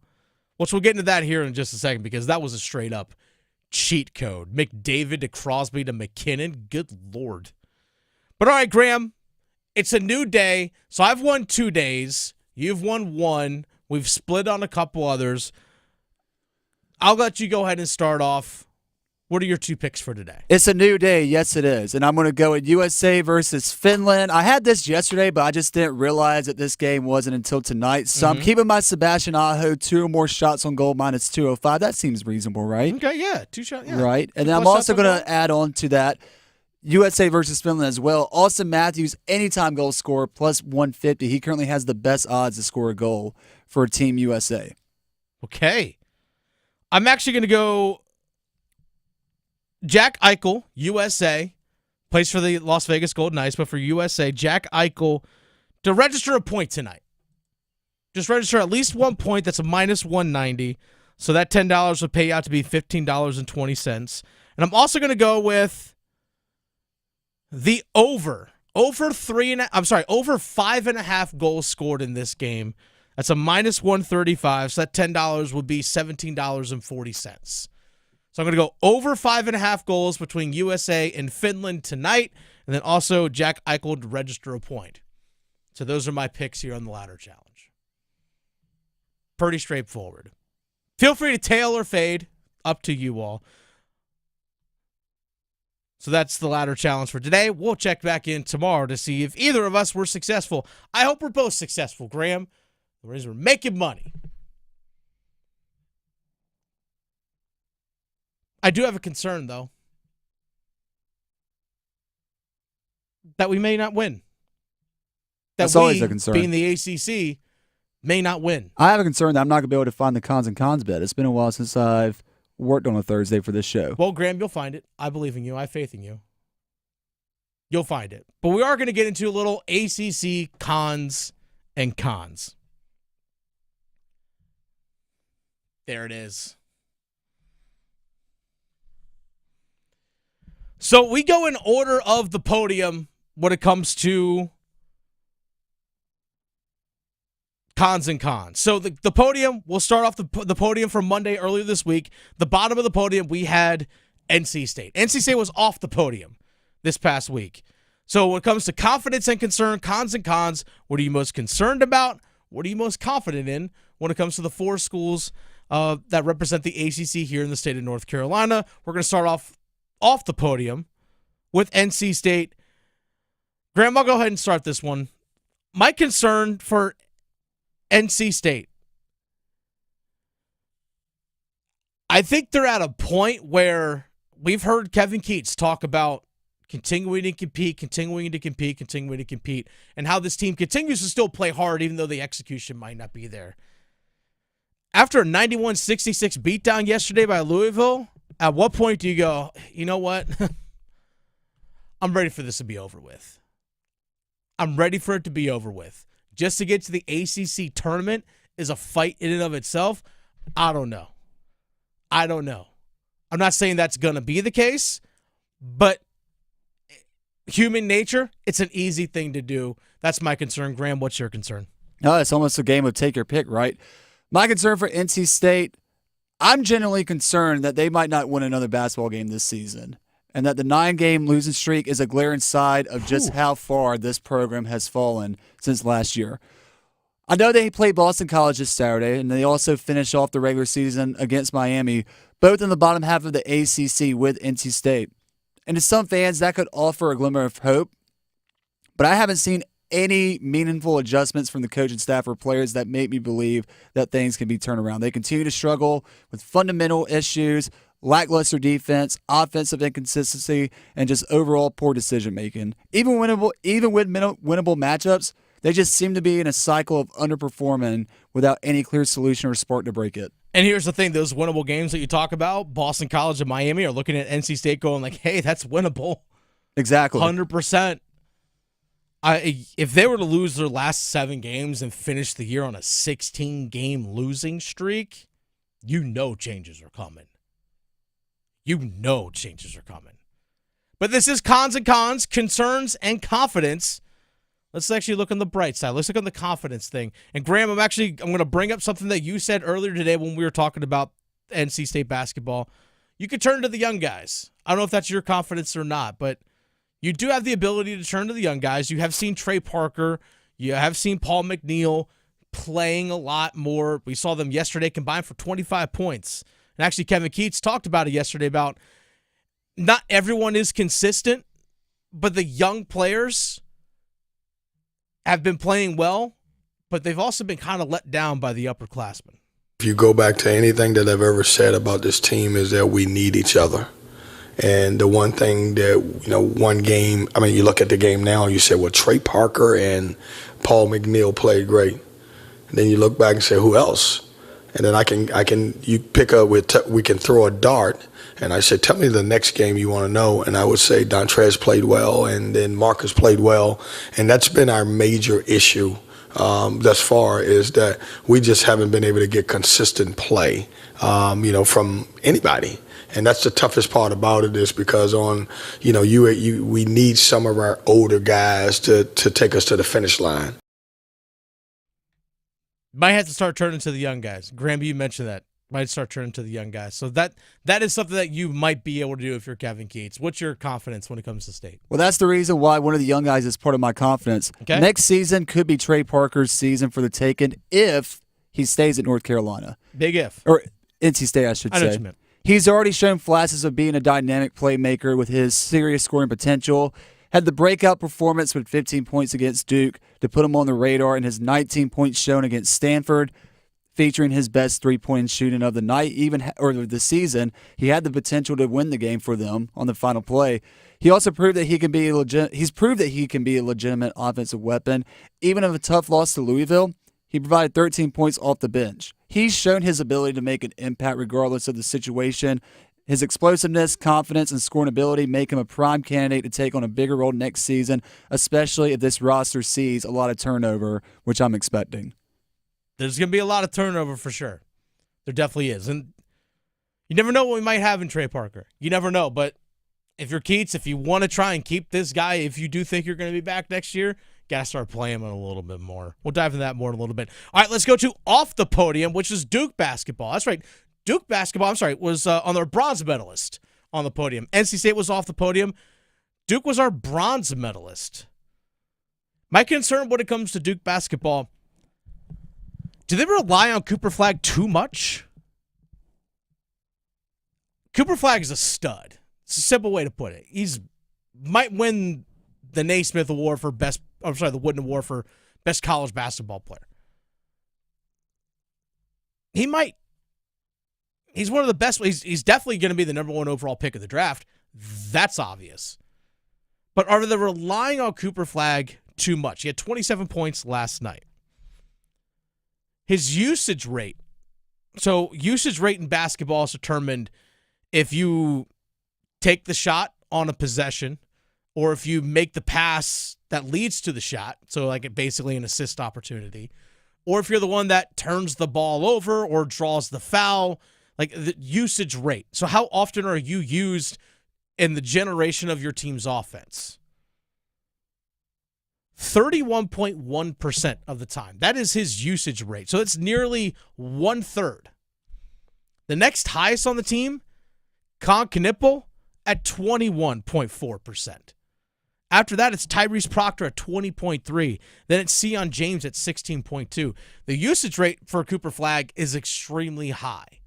And my concern is that eventually, with the physicality that he is facing in games, because he's not afraid to go down low and get for contact, drive to the rim. He's a big guy. He's 6'9". He's more broad than what you probably think.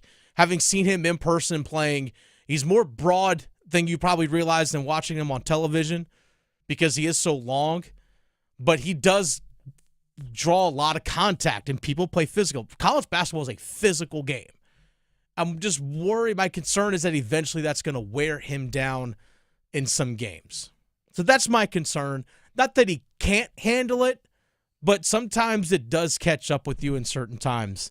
So that's my concern for Duke basketball. Graham, what's your concern for Duke? I'm going to change my concern on the fly here. I'm going to crumple up my paper a little bit, or I might just save it for next week. This might be a good problem to have, but my concern is how much is Duke really gaining from these blowout wins against ACC opponents? Great point. I mean, think about it. The last time they really played true competition, and I have no problem saying that with how down the ACC is. You look at their non-conference portion of the schedule. Auburn, where they beat them 84-78 at home. Kansas in the Champions Classic, the last time they lost before the Clemson game. Also going out to play Arizona in a true road test. They were able to win that one. And then, of course, the game against Kentucky where they lost that one by 5. Once they've gotten to the ACC, I mean, they've just been manhandling teams. And again, it's a good problem to have. But as you mentioned when we brought up Duke at the beginning of the show and their win last night against Cal, yeah, they won by a significant margin, but didn't it just feel like they were kind of going through the motions? And at some point, you got to have concern for John Shire that you're kind of just playing with your food a little bit, and it could come back to bite you in the NCAA tournament. I'm with you. I think there's a lot of concern when it comes to that. There aren't a lot of tests for them coming up this season. Yeah, you got to go on the road rivalry against UNC. You have Wake Forest, and then you have a game against Illinois, which Illinois just dropped out of the top 25. Yep. They are going to be a test. It's a neutral site game. But this actually kind of leads into my confidence, is that they actually do have a full, complete roster, and it's not just their starting 5. They do have the depth, and a major factor of having a complete roster is their versatility. And it's not just versatility within the lineup, but also versatility with the players themselves. You mentioned Mason Gillis earlier in the show. You put him on the Dean's list. Mason Gillis has the ability to come in and be a backup guard. He was the Big Ten Sixth Man of the Year last year, coming for Purdue. So he has championship experience, having gotten all the way to the national championship game last year with Purdue. So he has that experience, which I think is going to be vital for a team that has so many young players that are starting. If 3 freshmen that are starting. But he has the ability not only to play guard, but we've seen him go down and play the 5. We've seen Cooper Flagg go down and even sometimes be the 5. He can guard down in the post. We saw them yesterday against Cal, 1 through 4. They were switching everything. And if they want to go switch 1 through 5, we saw them do it against UNC, where Kama Malawash was out there playing defense on the perimeter against RJ Davis and keeping up with them. So they have that versatility with their lineup and the depth to do it, I think, to handle it. And a kind of way to get yourself prepared for the NCAA tournament is what Duke actually has this coming weekend. They play on Saturday and they play on Monday. Saturday at home, Monday on the road at Virginia. And John Shire yesterday on the Blue Devil Sports Network on their post-game show with John Ross talked about the point of emphasis to the team regarding these 2 closely scheduled games that they have coming up. Well, it starts right now, moving on, and coming back tomorrow, learning about Stanford as quickly as we can, having great humility, understanding what we can do better, and then being physically at our peak for Saturday at 4, and then understanding, we'll have to turn the page, but let's take it one game at a time and start with Stanford, and then we know we'll have to move on very quickly to go on the road to Charlottesville. That's what you're going to get in the NCAA tournament. You're going to play one day, whether it's Thursday and then Saturday, or you're going to play Friday, Sunday. That's how the NCAA tournament works. And hopefully John Shire treats this like that for his team. So that's my confidence when it comes to Duke. Graham, what's your confidence when it comes to the Duke Blue Devils? Well, going back to what I just mentioned, my concern is that they're not really getting any true competition out of playing their ACC opponents. They probably will just win out their remaining schedule for the season. Yeah. I mean, Stanford at home, Duke on the road. Virginia has fallen apart since Tony Bennett has left. Illinois, at one point, looked like it was going to be their last true big test. Illinois has fallen out of the top 25. Miami on the road, they're in the bottom half of the ACC with NC State. They have Florida State at home. Wake Forest is the only one that I could see kind of posing one last true test. But after last night's debacle in Winston-Salem, I don't know how to feel about Wake Forest anymore. More on that in just a second. And then, again, I would like to sit here and advocate that the North Carolina-Duke game means something, throw the records out the window. But when I get my concern about North Carolina in just a little bit, you'll understand why I feel like Duke will go to Chapel Hill and take care of business pretty handily. I'm with you. I'm with you on that. It's The Drive with Tim Donnelly on 99.9 The Fan. Dennis Cox sitting in for Tim Donnelly this afternoon. Graham Hill producing the show. We're in the middle of Cons and Cons. We've done NC State, who was off the podium earlier this week. Duke, who was in the bronze earlier this week on the podium. Now let's get to our silver medalists from this week. It's actually UNC, North Carolina. Graham, I'll let you start this one. What is your concern when it comes to UNC basketball right now? My concern, we are watching the downfall of North Carolina right before our eyes. It's clear that a lack of effort and motivation from the players is at the heart of the problem for this team. The Tar Heels no longer carry the same intensity, fight, or pride that once made them a dominant force in college basketball when the Blue Bloods. Sluggish performances, poor execution, and an overall lack of accountability have turned what was once a feared program into the shadow of its former self. Very well pointed. My concern, Graham, is everyone bought in? The lack of compete doesn't seem to be fully there from everyone. And you look at the most recent game against Clemson, it was just virtually non-existent. You even had players like Seth Trimble post-game saying, yeah, I mean, not everyone, some guys were trying to fight and push back, but not everyone was. That's a major concern. And the fact that your head coach, Hubert Davis, was asked post-game about, has your team lost its fight? And he had to think about it? That's a major, major red flag for me. Do you have some confidence when it comes to UNC basketball, Graham? My confidence, you just mentioned him. Despite UNC's struggles this season, I'm confident that guard Seth Trimble will finish strong regardless of the team's overall success. As you mentioned, after that blowout loss to Clemson, I think Trimble emerged as a vocal leader for the locker room, openly expressing his shock at the lack of effort from some of his teammates, a sign that he refuses to let complacency define this team. His recent play also backs up his words. He's just averaged 10 points per game over the last 5 contests, showing a level of consistency and determination that many of his teammates are lacking right now. My confidence when it comes to North Carolina, they still have some level of control. With Wake Forest losing yesterday, there are teams ahead of them that have lost. The door is open for them. If they really want to buy in and make a run, they do have that level of control. They do. Now, the question is, can they? To be determined. They're still one of the last 4 out, according to Joe Lunardi. I think that was as of a couple days ago, but I think Wake Forest having lost with Wake Forest is one of the last 4 teams in, again, opens up that door for them. I haven't seen the latest bracket if he updated it as of today. All right, that's our silver medalist from earlier this week, UNC. Let's get to our gold medalist here for Cons and Cons. Our gold medalist from the podium earlier this week was actually Wake Forest, who suffered a big loss last night. My concern when it comes to Wake Forest basketball, after their 72-70 loss last night, they blew their chance. They were projected as one of the last 4 teams in the NCAA tournament, and they were up 16 to Florida State with 9 minutes to play, and they lost at home. At home, where Wake Forest generally doesn't lose. Steve Forbes, the head coach for Wake Forest, talked about what was the most frustrating thing from their loss yesterday. Frustrating thing is that is that no matter as poorly as we played defensively in the second half, we still had a 9-point lead with 4 minutes to go. All we got to do is finish it out and play smart, get a couple stops. They got to foul us, and we didn't do it. We gave up threes. We took a couple poor shots. Hunter missed the front end of a 1-and-1. Turned it over. Didn't get a rebound. It was a big play. I don't know what we were up, and they called it out on tie. Should have had that ball. Yeah, they had their chance, and Wake Forest did, and lost last night.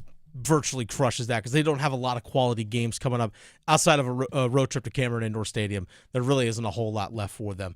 That's my concern. Graham, what's your concern when it comes to Wake? I don't really have too much of a concern to add on. You pretty much summed it up. I guess maybe I'll say, are we afraid that we might be seeing Wake Forest struggle to put teams away in games? I mean, they had a lead on Duke late in the second half, and then last night they were up 16-14, or 16 points, 14 points against Florida State. Let that one get away from them. So maybe my concern might be, are we going to start to see the inconsistent Wake Forest that we saw last year to close out the season? That's my concern. Big time question. I do have a confidence when it comes to Wake Forest, though. Their backcourt of Cam Hildreth and Hunter Salas, those two have been tearing it up. They each were 20-plus points again last night. Hildreth had 22. Salas had 20. They combined for 42 last night in that 72-70 loss. What's your confidence when it comes to Wake?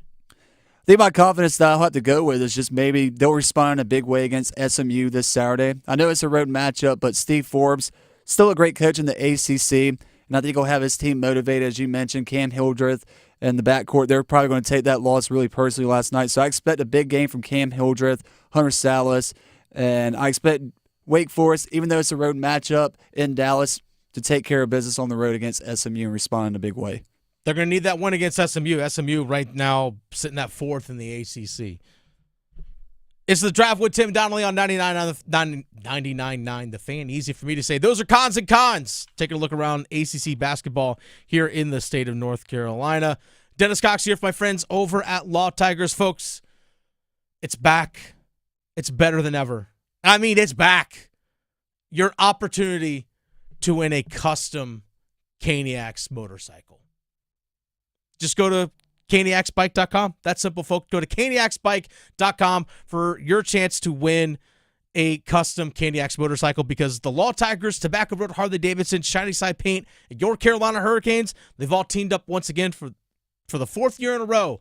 They're giving away a custom motorcycle, or Cane's motorcycle on the ice. This year, it is a custom-built motorcycle by Tobacco Road, Harley-Davidson. Shiny Side Paint, custom painted it, Cane's colors, Cane's logo, decals, the whole bit. It's an absolutely gorgeous bike, and you can win it if you just go to caniacsbike.com. That is your opportunity to enter for your chance to win this custom beauty of a bike. And if you win, If you win, you hit me up. You let me know. We're going to go riding together.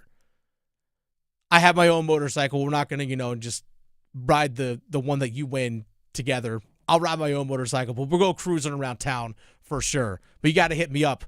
But you got to go enter first. CaniacsBike.com. Law Tigers is a network of independent law firms who are members of the American Association of Motorcycle Injury Lawyers. Law Tigers is not a law firm. It's The Drive with Tim Donnelly on 99.9 The Fan. We get your feedback, folks. We have a feedback frenzy.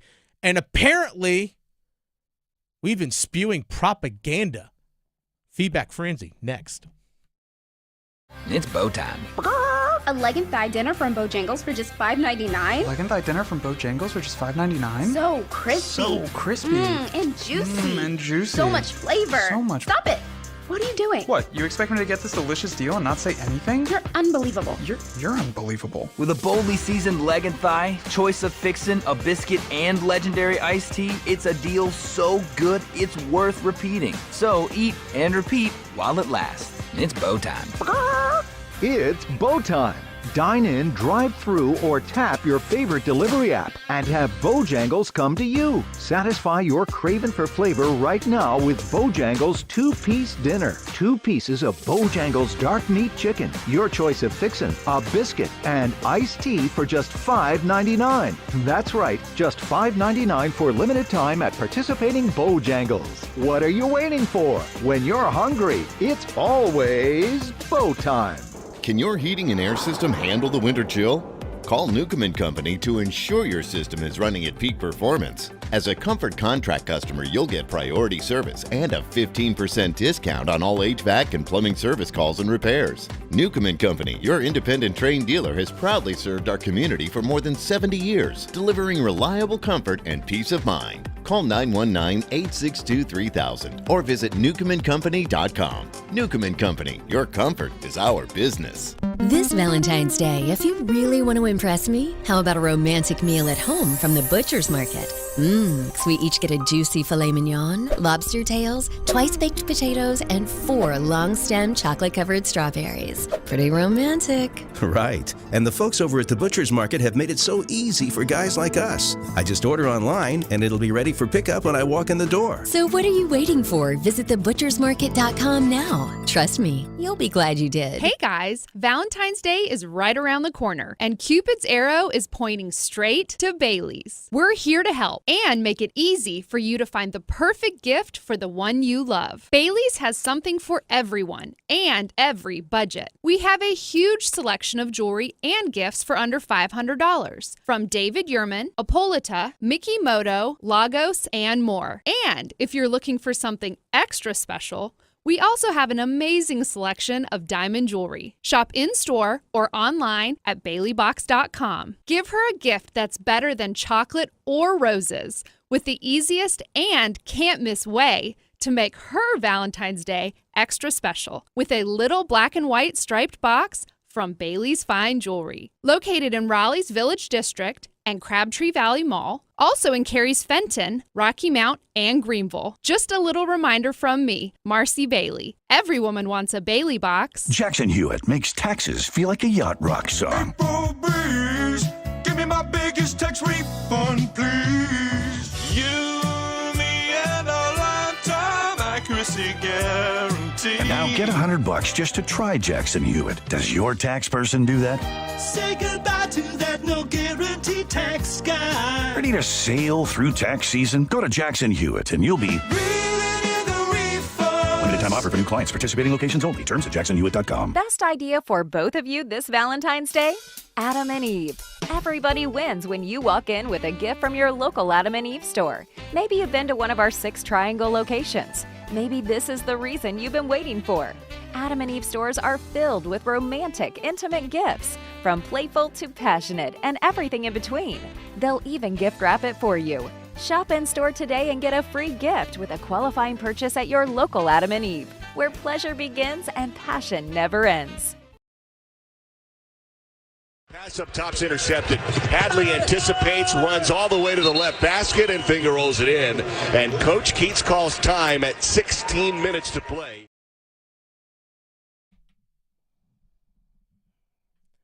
Something that we ask you all to do, and you all have done a tremendous job of this. We ask you to interact with us in various ways. You can follow us on X, Instagram, TikTok, but also our YouTube page, 99.9 The Fan. Just go to YouTube, search 99.9 The Fan. You'll find us there. Subscribe. We love when you guys interact with us on the comments section, whether it's on the live stream of each of our shows, whether it's this show right here, The Drive with Tim Donnelly. By the way, Dennis Cox sitting in for Tim, Graham Hill producing the show. We love getting your feedback in the comments section. We love your interaction with us. We also love the comments that you leave on the videos that we post on there as well. We enjoy going through that. We comb through, we read through all the comments to get a feel for what fans are thinking, and also for you all to interact. If you all disagree with us, that's fine. If you guys have your own point of view on something, we love that. We love you all being part of that community. And this is where we get into a feedback frenzy. Graham Hill, take it away. All right, our first feedback frenzy comes to us underneath the video of UNC basketball fans reacting to their blowout loss to Clemson. Oh, yes. There was a lot of vitriol. Alvis-U3M wanted to let us know that this call-in show was rigged. 99% of fans think Hubert is not a good coach and that UNC should make a change. The calls are screened. I'm sure, and they air rare Hubert Davis supporters here. This is what's called propaganda, folks. Media misleading you. Okay, so Alvis said this call-in show was rigged. Again, 99% of fans think Hubert is not a good coach and that UNC should make a change. The calls are screened. I'm sure they are, and they air the rare Hubert supporters. This is what called propaganda, media misleading you. All right, so we actually did the same thing today for NC State basketball fans after their loss yesterday and the frustration. We let NC State fans air their frustration today on Tuesday, the day after UNC lost by 20 on the road at Clemson. Wasn't even really that competitive. Lost on the road at Clemson. We opened up the phone lines. Hey, UNC fans, how you feeling? We opened up the phone lines, and this is how our process goes when we screen calls. Because, Graham, you were screening calls. I've done it for whether it's Monday Sound Off or anytime we have callers call in. It's my fault. It's not your fault. It is pretty simple how we do this. Hey, what's your name? Steve. Steve, where are you calling from? Chapel Hill. All right, Steve, stay on the line. That's the screening process. So the fact that, again, we posted the video of fans calling in. You can go listen to it for yourself. There were plenty of people that said, hey, give Hubert Davis another year. The fact that they are going to get a general manager and they're going to add more to his staff, maybe give him another chance because he's recognizing the problem. That's fair. And there are definitely people that said, got to get rid of this guy. There's a mixture of it. So I love the fact that our call-in show was rigged and that we're propaganda, media misleading you. Misleading you to what? Propaganda for what? This isn't a North Carolina show. This isn't a UNC show. This isn't an NC State show. This isn't a Duke show. That's the one thing that the Drive with Tim Donnelly, we don't have an affiliation with any of these schools. I know I don't. I know people that work at State. I know people that work for Duke, and I know people that work at Carolina. I know people that work at ECU. That's my affiliation. I love the fact that someone is propaganda for what? Propaganda for what? I just find it funny. We were called fake news, Graham. We were fake newsed.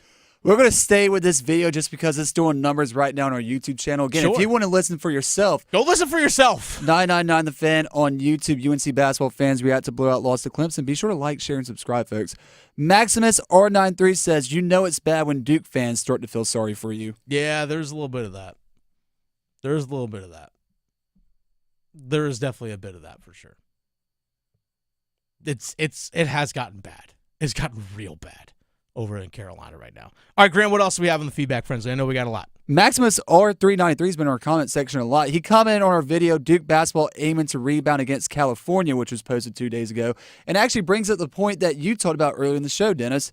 He says, I'm a Duke fan, but John Shire needs to trust some of the other guys down the stretch of games. They're relying on Cooper way too much, especially when he's coming off an illness. Even drawing up plays to get him the ball closer to the basket would be preferable than just letting him go ISO from the top of the key. Those plays may work when he is completely fresh, but when he is sick and he already played essentially the whole game. Yeah, he's been battling an illness. I know he's been doing that for a little bit. I think even against UNC, he was still a little under the weather, from my understanding. But yeah, late in that Clemson game, he was under the weather, and he fought through it and pushed through it. But again, I think it's also important for, if Cooper Flagg doesn't have his A game, if there's someone that defensively can just hang with him for a bit and just slows him down, you have to have other options. And I think that's something that John Shire definitely needs to work on. But it's also one of those things where your team's just that much better. How much better can you get when you're playing against lesser competition? Not their fault the competition's lesser. The ACC is the ACC this year. All right, what else do we have? Let's jump back to UNC, but not basketball, football. Timothy Robertson, 3056, says, I would much rather have Carolina football playing at a high level before basketball does. Basketball will catch eventually because of the football team having success since college sports have changed due to the NIL and transfer portal.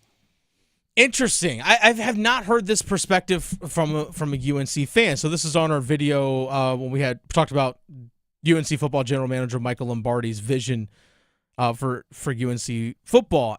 That's interesting. I never heard that actually from a UNC fan saying I'd much rather have football playing at a high level before basketball does.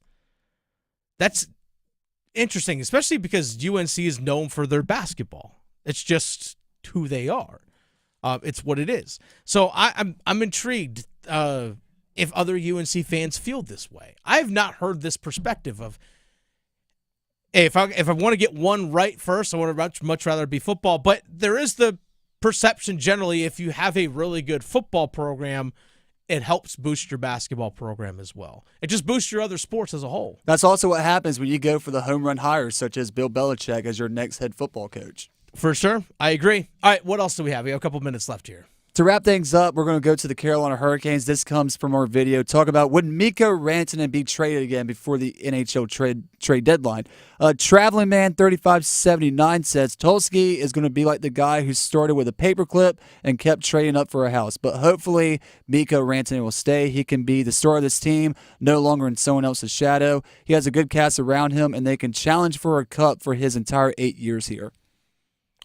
Yes, because there's been people have floated around if the Carolina Hurricanes can't sign Mikko Rantanen to a long-term deal by the trade deadline, which is March 7th, by the way, that if they can't sign him to a long-term deal, that they would go ahead and flip him and get something else in return. I don't see that happening. I really don't. I think Carolina's going to let it play out as long as they can. Even if you don't sign Mikko Rantanen, you're still going with $38.7 million of cap space going into next year. And guess what? You can go make a move for someone else. Another high-priced, high-level player. You can do that. But yes, I hope Mikko Rantanen does stay. If things work out, if he fits, 100% hope he does stay because the guy is a stud. So that's our feedback frenzy. Thanks to you. Thank you for your comments. We love when you interact with us. Again, keep leaving the comments and subscribe to our YouTube page. Dennis Cox here for my friends over at Loan Pronto. Folks, don't go through another year with all that high interest debt. Let Loan Pronto wipe it all out now. Loan Pronto's rapid equity loan makes it easy to pay off all your credit cards or tackle that 2025 home improvement project. Get cash in your pocket fast. No appraisals, no paperwork, no waiting. Loan Pronto's AI-driven tech gets you approved and funded in as little as 1 day. One client got $150,000 approved in under 24 hours, paid off all their credit cards, 2 cars, and a personal loan, saving over $1,500 per month. With low fixed rates and lightning fast transfers, you can do it too. Consolidate debt, improve your home, take control of your finances. Imagine being credit card debt-free by this time next week. Don't wait. Call Loan Pronto now. 919-381-1760 or visit loanpronto.com. Get your free rate quote now with no hard credit pull. 919-381-1760, loanpronto.com. Equal housing lender, NMLS 1661781, subject to lender approval, NMLSconsumeraccess.org. It's the Drive with Tim Donnelly on 99.9 The Fan. Coming up next on the starting 5. Is UNC basketball looking to move? There are plans for a new arena. We'll discuss that and more on the Starting Five next.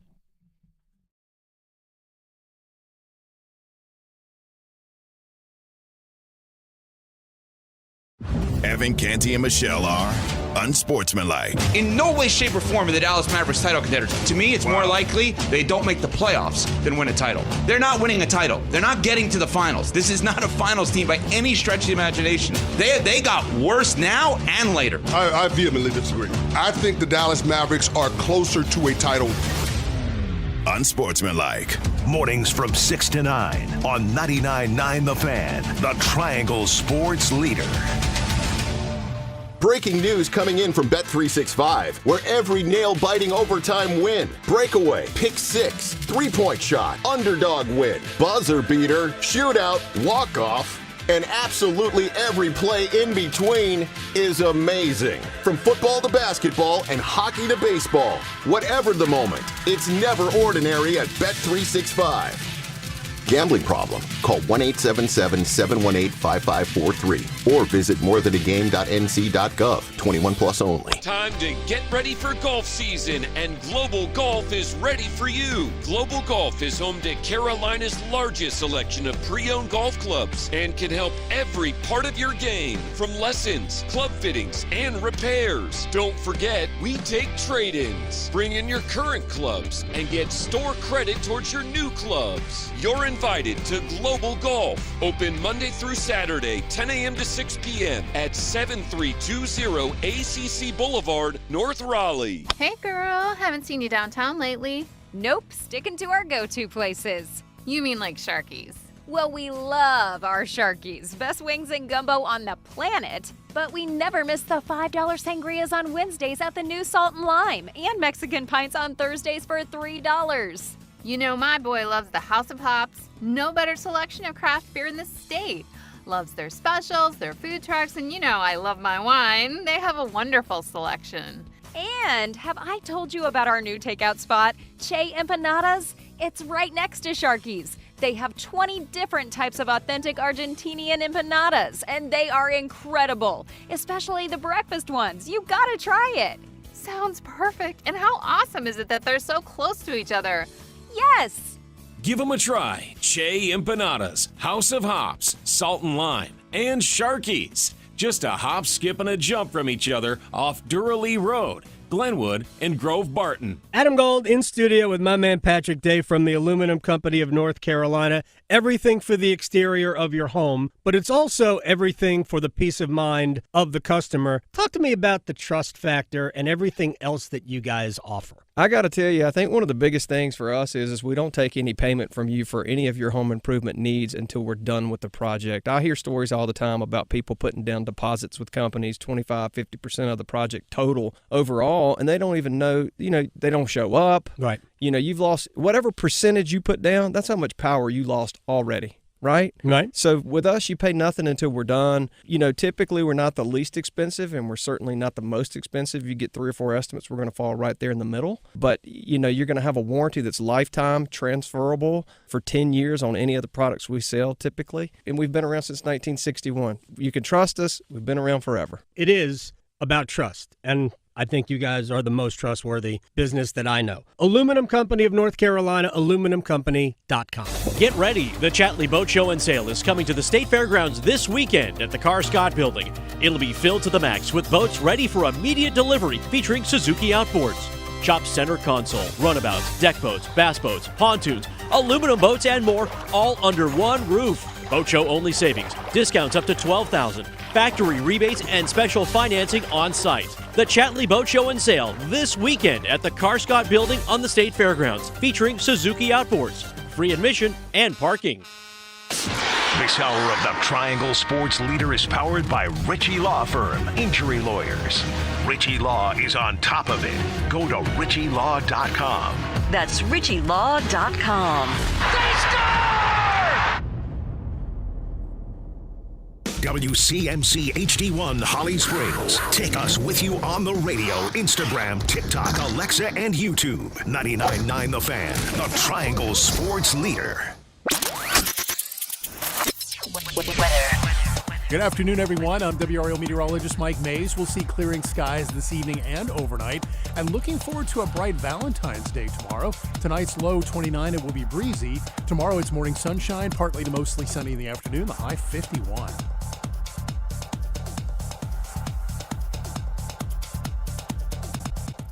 Weather update brought to you by Newcomb & Company, where your comfort is their business. Visit newcombandcompany.com. 5 o'clock check of your money. Dow Jones closes the day up 342 points at 44,711.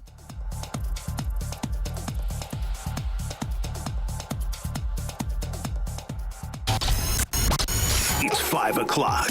Time to serve up the biggest sports stories of the day. Here comes your starting five. It's The Drive with Tim Donnelly on 99.9 The Fan. Dennis Cox sitting in for Tim Donnelly this afternoon. Graham Hill producing the show. By the way, coming up at 6 o'clock right here on 99.9 The Fan, NC State women's basketball in action tonight. They take on Miami, so you can check out that game right here in an hour. Less than that, 58 minutes away right here on 99.9 The Fan. But until then, Graham, we got to get to the starting five, starting with number 5. Count them. 1, 2, 3, 4, 5. And ready on his second attempt. That one is no good. They battle for it. Loose ball. Recovered Marvin. He scored. 17 seconds left. And he was fouled. Foul is on Patrick Johnson. UNC basketball might be looking for a new arena. Well, actually, they are looking for a new arena, but it looks like they might even have plans already set in place, or at least the idea of a plan. This was reported earlier today by Greg Barnes, Inside Carolina. Check out 247 Sports, Inside Carolina. Greg Barnes' article from earlier today talking about an off-campus site for a new arena for UNC basketball. It'd be located at Carolina North, which is, for those who aren't familiar with Chapel Hill, Carolina North is just north of downtown Chapel Hill, just north of campus. So it's still going to be relatively close to UNC itself, but it's kind of right there off of, if I remember correctly, it was MLK, Martin Luther King Jr. Boulevard. But it's the plan is, if they choose Carolina North as their site, and it looks like they have their site set on Carolina North, it would allow for a mixed-use development that potentially, again, includes lodging, retail, entertainment, and dining. And one of the reasons for that is because Chancellor Lee Roberts, who spoke with Triangle Business Journal in a recent interview, highlighted the key benefit of potentially choosing a building off campus and having an arena complex, saying, quote, "If we were to move the basketball arena to a location from the central core of campus, we wouldn't put it in the middle of surface parking lots with nothing else around." He would continue to say it would be a part of a broader mixed-use development program, as you've seen in several other venues across the country with multiple uses, including lodging, retail, entertainment, and dining. He continued to say, "And I can tell you that it would be significant improvement on the Smith Center location. So it is walkable, granted, talking about the Smith Center, is walkable for a lot of the students, but there's nowhere to get a bite to eat before the game. There's nowhere to grab a beer after the game," end quote. Traffic, too. Traffic's a big thing. If you ever go to a game in Chapel Hill, getting in and out of town is annoying, to say the least. But then just having you're parking at different decks around town and you're walking kind of far away. But this mixed-use thing, Graham, it sounds like, hey, we're going to have an arena, different stuff around it. Again, lodging, retail, entertainment, dining. Sounds like what Tom Dundon is trying to do around Lenovo Center. An entertainment district. Yes. I don't know if it's going to include the concert venue and those kinds of things, but at least there's other stuff around it than just the arena. Because right now, Dean Dome, you're walking like down a hill, basically, if you're in Chapel Hill. You're walking downhill from wherever you're parking into the Smith Center, and there really isn't a whole lot around. So you're just kind of scattered and dispersed to wherever the parking is and these different parking decks and stuff around town. And then getting out of Chapel Hill, if you try to go to eat or something like that, grab a beer after the game, it's hard to get to. It's not very convenient. So I can see the plan and the vision for this. So again, this is all reported by Greg Barnes, Inside Carolina. He did a tremendous job of putting this stuff together, just this article together. It detailed that there were 6 options for a men's basketball site, 4 of them reportedly on campus. By the way, what would the arena look like? 16,000 seats, roughly. At any of the locations that they chose, they would be able to put around a 16,000-seat arena. And they said about 20% of that 16,000, so just over 3,000 of those seats will be considered premium seating. So luxury suites, premium floor seating, those kinds of things. Which is, get the cash register soundbite there, Graham. You know what that is? Money. There it is. Money. Now, also, they would say about 3,000, max 3,000 seats will be reserved for students. Okay, so now you're looking at 9,500 to 10,000 seats for general admission. Which, again, you have season ticket holders and other people buying in. They're going to make seats in a little bit more of a premium thing. The Dean Smith Center opened before I was born. I'm in my late 30s. The facility needs an upgrade. It is literally, when you walk in the Dean Dome, if you've never been there before, it's just one concourse, whether you're sitting upper level or lower. Upper level or lower. It's just one concourse.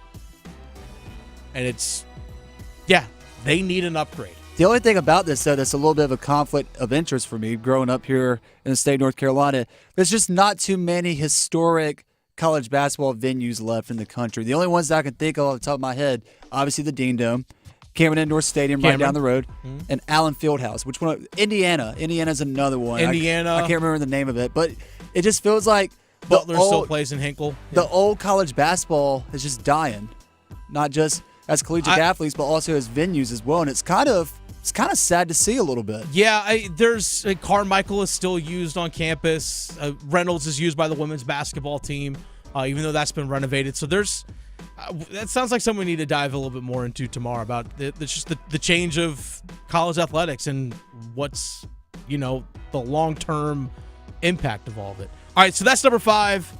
UNC looking to get a new arena. Let's get to number 4. 1, 2, 3, 4, all together. Doesn't have fresh legs with him. And he'll drop it back. Marner to work. He's in. Marner! It's Marner in overtime! If you love hockey, that Four Nations matchup last night between Canada and Sweden was awesome. Was just flat awesome. Sweden was down 2 goals twice. They were down 2-0 and down 3-1. Came back and forced overtime. Mitch Marner of the Toronto Maple Leafs gets the game winner after this big-time drop pass by Sidney Crosby. Crosby had 3 assists yesterday. Yep. The first goal for Canada came on the power play less than a minute into the game. I think it was 56 seconds into the game. Here's how the scoring line was. It was Nathan McKinnon scoring with the assists from Sidney Crosby and Connor McDavid. I mean, this just sounds like some EA Sports type scenario here. 100%. It's like, hey, you know what? Let me build an all-star team. It's fantasy hockey. It really is. My hockey ultimate team over here. It was just McDavid sending a pass down to Crosby, who just no look sends a backhand pass cross crease, and McDavid's there McKinnon's just there like, oh, here, let me just collect the puck, dust it off, let me put it on the top shelf. I don't know how you felt coming into the Four Nations face-off, but I'm going to be honest, going into the game last night, and maybe it's because Duke and State were playing at the same time, it wasn't really moving the needle for me that much. Was it? Going into it. Oh. And then last night after that game, now I'm like, okay, this is awesome. If every game's like this, and granted, nobody gets hurt, this is going to be spectacular. This is going to be good for the sport of hockey. Oh, I think it's awesome. Speaking of not getting hurt, but also doing well, Seth Jarvis. He played on the quote-unquote third line with Braden Point and Brad Marchand. Seth Jarvis had an assist yesterday. Wasn't playing on the power play, but did get a little penalty killing time. Played about 11 minutes yesterday. Didn't play in overtime. But played about 11 minutes yesterday. So not a whole lot. Not what he's used to playing with the Hurricanes, but played 11 minutes last night. Blocked a couple shots. Had a couple hits. Had an assist. Walked away healthy. That's what you want to see. Now tonight, look at that Seth Jarvis. Tonight's the exciting matchup. We have Finland versus the United States. It's an 8 o'clock game. Finland's going to have Sebastian Aho and Mikko Rantanen. United States has Jacob Slavin on the team. I want Sebastian Aho and Mikko Rantanen to combine for like 7 points. But obviously, I want the United States to win. As long as he gets me 2.5 shots on goal. Hey, or more than 2.5 shots on goal. That's all you need. But obviously, I want the Canes players to do well, but also come out of this thing healthy. I know a lot of the owners, front office execs are nervous. We actually saw Shea Theodore, one of the top defensemen for the not only Team Canada, but for the Vegas Golden Knights, suffered a broken wrist yesterday. Not good. Not good. It was kind of a freak thing. It wasn't anything malicious or anything. It's something that happened in a game. And I know that's something that owners and front office execs are nervous about. Like, hey, my guy's going to come back healthy from this thing. It was physical. It was intense. It was a great style of play yesterday from both sides. It was a lot of fun to watch. And Sweden's uniforms are the best. Just going to simply put it out there. All right, so that's number 4. Let's get to number 3. Protection breaks down and time runs out. Down goes Rodgers in the sack for Leonard Floyd. New this year, and after spending 3 years with the Rams, the former first-round pick of the Bears, and now Rodgers sits down. Aaron Rodgers' time with the New York Jets has come to an end. They officially announced today that they were going to release him at the start of the league year in March. So his tenure with the Jets is done. I thought it was funny. We're just bringing this as a news and note. I couldn't care less about Aaron Rodgers. I really don't. We're not going to sit here and talk legacies. Whatever. Like, whatever you think of Aaron Rodgers is whatever you think of Aaron Rodgers. I really don't care. I just found it funny, Graham, when they said we appreciate Aaron for what all he's done for our organization and our team. I just thought to myself, like, well, wait a second. What did he do for you guys? Like, seriously, what did he do for you guys? I'm not trying to be malicious here, but the reason why I chose that soundbite is because despite it was a season-ending injury for Aaron Rodgers, to me, that's probably one of the more memorable moments that you can think of Aaron Rodgers tenured with the New York Jets. Yeah, pretty spot on. I mean, am I wrong in saying that? Again, not trying to be malicious, but that's just what I think of. I mean, the Raiders traded Devontae Adams, your guy, to the Jets for you this season because you thought you could turn stuff around. It was a 3rd-round pick, so you cost your team a 3rd-round pick. That was such go get your guy. That was such an undervalued trade that I forgot that happened. I mean, it was underwhelming as it ended up what it being. And then obviously like you kind of like threw some of your own guys under the bus at times when like you called out Mike Williams before Mike Williams got traded from the Jets to the Steelers about, oh yeah, I was looking down the red line because that's where I was going with the ball and, basically kind of throwing Mike Williams under the bus on a pass that you underthrew. The writing was on the wall. Yeah, writing was 100% with Robert Saleh getting fired, and then the president getting fired, or general manager, I should say, getting fired. It's all bad. It's all bad. I don't know what he does. I couldn't care less. He's not going to be with the Carolina Panthers. That's for darn sure. I have a prediction. Oh, talk to me. He's going to join the Pat McAfee show. You think he'll be part of that? Because I thought they were losing. Pat McAfee was losing him, I think. I don't think he's going to be doing Pat McAfee anymore. Well, he won't be doing it anymore since he won't be playing in an NFL season. He won't have his regular hit. But who's to say it's just not one more guy that Pat brings on as far as his production or his team? His ensemble? Correct. Yeah, I don't know. I don't know. I still think he might make some appearances, but I don't see it. I don't see it. I mean, some team's going to be desperate out there and bring him in to be their QB for 1 year. Hey, let's see if we can push the sun back up into the sky for one more moment. Cleveland Browns? No, they got their own. God, no. Actually, make it happen. Make it a circus. I want to see that. That's number 3. Let's get to number 2. Just the two of us. Ola Joseph lobs it back up top. Stolen by Cooper. A race to the other end. Get ready for the show! A reverse pull-up! My goodness! And the lead grows to 26. And Cal wants a timeout. You know things are going well when you can just bring the ball up the floor on a fast break and after a steal and no one's around. You're like, hey, let's go for a reverse dunk. Why not? That was Cooper Flagg yesterday, who had 27 points in Duke's win over Cal. They blew him out, 21-point win. And here's the thing. Duke really didn't even play to their max. Yeah. But it was good for them to get a bounce-back win, and John Shire, the head coach of Duke, this is on the Blue Devil Sports Network, on their radio call with John Roth, after the game talked about how important it was for his team and how he feels his team responded coming off their first loss since November. I thought our guys just came ready to play.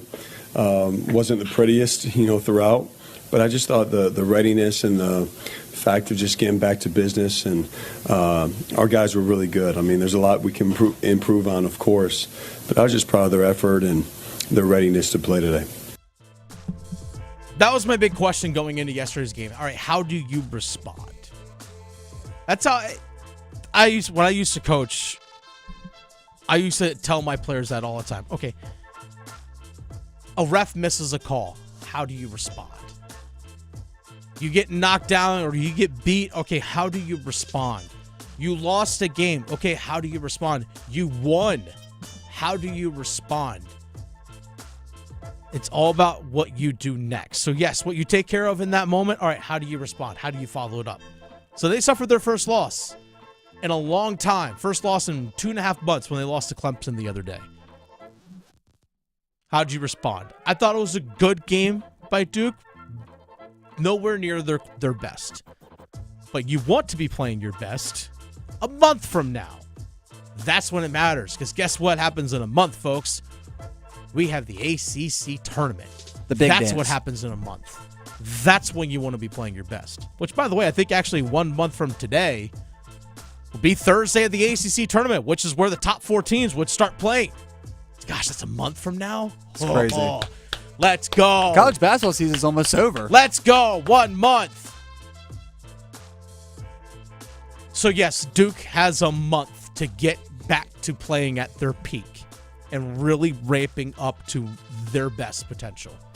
That's really what it all comes down to. Isn't it a credit to head coach John Shire as far as where he's raised the level of expectation, the standard for Duke basketball, where even in a significant margin win last night for Duke, to go on the post-game show with David Shoemate and John Roth and say, I wasn't satisfied with our defensive effort? I don't know if that's necessarily raising the standard. I think that's just playing to their standard. I mean, I think that's just the standard that was set by themselves. And I think it's also the standard that was set under Coach K. I think that's just them playing to their standard. I mean, they held Cal to 36% shooting from the field. And yeah. You would take that all. There's plenty of college basketball coaches right now that would take that. There's some in the triangle that would take that. And for John Shire to just kind of be like, nope, too many zone entries, too many jump shots allowed, too many fouls. Sometimes the shooting percentage could be a little bit deceiving if the team's getting clean looks and they're just not hitting them. Because sometimes if you're going to play a team that has a better shooting team, they're going to make at a higher percentage. So it's like they almost let you off the hook, if that makes sense. Fair enough. So I think that's probably what he's upset about. It's like, okay, yeah, they missed shots, but they were still clean We looks. gave them too many open. Yeah. I think that's what he wants to say, and that's a good thing to emphasize. But in terms of that standard, I think that standard is so high, it's really hard to raise it even further, but that standard is really, really high. And for the most part, Graham, I think they've played to that for the most part this season. But I think, again, that's just kind of a testament to what we expect from Duke basketball, because it simply just put, you're Duke basketball. The standard is the banners and the rafters. There's your standard. Speaking of, basketball season coming to an end, there's one team that might want it to end sooner than later. Let's get to number one. Has it with Diafrate on him. That should do it. 9 seconds to play. Pass up top to Traore. Coach Pat Kelsey says just hold it. That was a bruiser against the Cardinals. Yeah, it was. For NC State basketball, that was a bruiser. 91-66. Most points allowed this season by NC State. Oof. That's the thing. It's the longest losing streak under Kevin Keats. It's up to 9 games now. They've lost 11 of 12. And now it's the most points you've given up all season. It's like, oh, so it's gotten worse? Yeah. People didn't think it could get worse. It has. Rock bottom. I wouldn't say that because I feel like you can always get worse. It can always get worse. And Kevin Keats in his press conference yesterday talked about the defense was a letdown. Normally I would come in here and I would talk about how our defense has really, kept us in a lot of games. I didn't think we're very good tonight. Like defensively, we didn't do a good job understanding scouting reports. We knew, Louisville is obviously a great shooting team, not a good shooting team, and obviously gave up 11 threes, and they were 11 for 19. We just had too many breakdowns defensively. We have been in every game because our defense has really kept us in games, and tonight was a one-off, and I hope it's a one-off. I just thought our guys, I just didn't think we did a great job on the defensive end.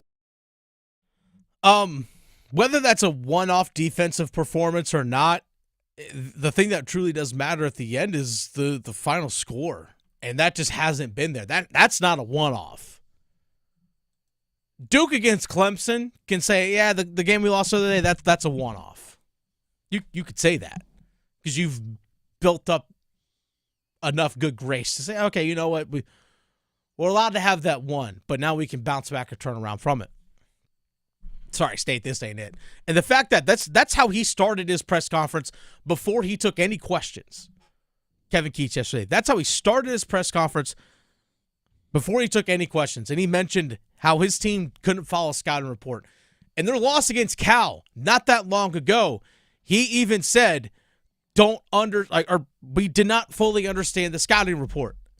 He said that just a few days ago in the loss against Cal. Graham, you pulling up that soundbite? Yes, I'm pulling it up right now. Hit play when you got it. I thought I had it. Give me a few more seconds. You know what? That happens sometimes. You think you have it, then it's not quite there, but then eventually you do find it. We're talking about audio. But here's the thing. He mentioned scouting reports. We didn't have it. Weren't able to follow it. But now, this is not the first time we've heard him say this. So that tells me a couple things. And here's actually that loss against Cal, him mentioning the same thing, scouting reports. We've got to do a better job of understanding scouting reports. We let Wilkinson get to his left hand. Bingo. Stop it right there. We got to do a better job of understanding scouting reports. And then you have your game last night where you voluntarily say, we didn't understand scouting reports. So this is a trend. And I guarantee this isn't the second time. That wasn't the game against Cal. That wasn't the first time he's probably told his players, guys, we got to follow the scouting report. I guarantee that wasn't the first time. And the fact that he's also saying it again now tells me a couple things. Potentially a few things. One, your scouting report is either not taught in a way your players can understand, which is coaching. You might understand it. You're putting it together. I've been in that position before. I used to coach college lacrosse, did it for 9 years. I had to put together scouting reports. I played college lacrosse for 4 years and college football for a year. I had to read scouting reports. I had to fully understand them. So if your players still aren't getting it, there's clearly a disconnect from coach to player in some way, shape, or form. Either you're not coaching it in a way that they understand it, or your players just aren't bought in fully enough to fully buy into the scouting report. Or both. Both things can be true. Might be some other factors into it as well, but if your players aren't getting it, it's on you as a coach to make sure that they do. That's what it all comes down to. It's The Drive with Tim Donnelly on 99.9 The Fan. We need a couple numbers game contestants, folks. We have, on the numbers game, you have a chance to win an Adam and Eve gift basket. Valentine's Day is right around the corner, folks. It's tomorrow. So spice up your love life with a trip to Adam and Eve. Visit any 6 Triangle Adam and Eve locations where pleasure begins and passion never ends. We have an Adam and Eve gift basket as the prize that's on the line. Trust me, there's a little something for everyone in there. We need 2 contestants. 919-860-5FAN. 919-860-5326. We need numbers game contestants. We need 2 of them. Adam and Eve gift basket on the line. 919-860-5326. Numbers game coming up. Hey, it's Adam Gold, and do you have a late-night craving for in-depth analysis on the Carolina Hurricanes and their latest game, their latest win, their pursuit of the Stanley Cup? Well, I can quench your thirst. I can feed that appetite on the Canes Corner podcast, the morning after edition, which drops the morning after every Hurricanes game. Get it wherever you get your podcast. Brought to you by the Aluminum Company of North Carolina. Hey, it's Adam Gold, and my friends at FanDuel are here to remind you that we are almost in March. That's college basketball's month, and right now, new customers on FanDuel can get $150 in bonus bets when your first $5 bet wins. That's $150 extra bucks, somebody else's money, to bet on everything from conference titles to tournament upsets, even who's going to be cutting down the big nets.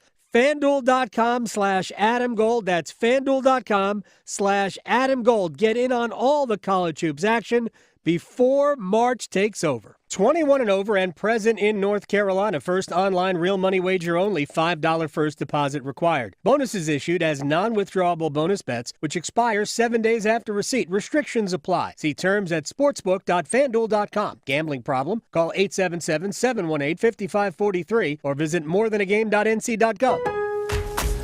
Lowe's knows that your business is built on speed and trust. That's why the Lowe's Pro Desk is here to get you what you need the moment you need it.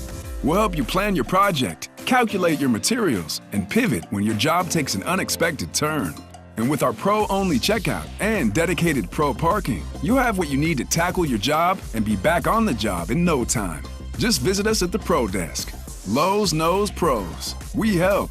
You save. Lanny went to college and racked up huge debt. A little bit over $100,000. For a degree he couldn't use? Now what? I had a friend that went to my computer career. They even helped him get hired immediately after graduation. One of the things I love about IT is that you can work from anywhere you want. You could become an IT pro in just months, including cybersecurity and the basics of AI with zero experience at mycomputercareer.edu. It worked for me, and I know it can work for you. This is one student's experience. Individual results vary. A new game has landed in North Carolina. Officials are calling this new species of game Cash Pop.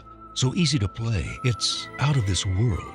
Reports confirm you just pick and match one number to win up to $2,500. With 5 drawings every day, cash landings have been cited across the state. So be on the lookout for Cash Pop from the North Carolina Education Lottery. The wins are out there.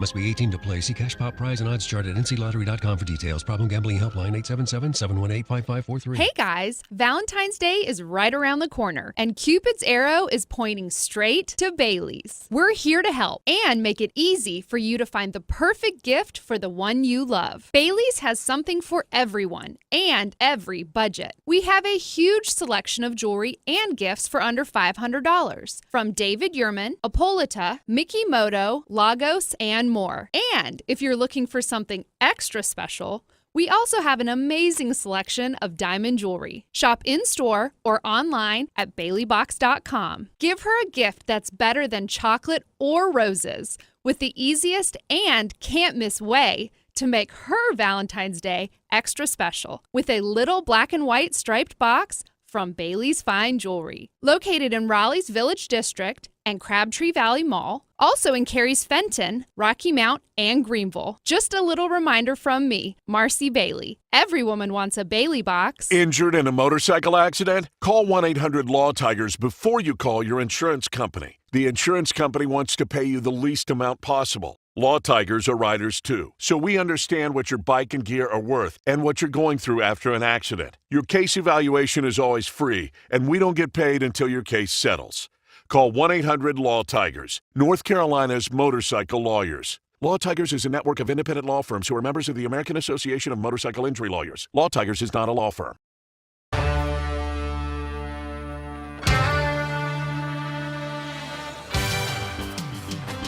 It's The Drive with Tim Donnelly on 99.9 The Fan. It's time to play the numbers game. On the line, we have an Adam and Eve gift basket. Valentine's Day is right around the corner, so spice up your love life with a trip to Adam and Eve. Visit any 6 Triangle Adam and Eve locations where pleasure begins and passion never ends. We have Malik in Raleigh, and we have Don in Raleigh, our two contestants today here on the Numbers Game. Let's start with Malik. Valentine's Day is tomorrow.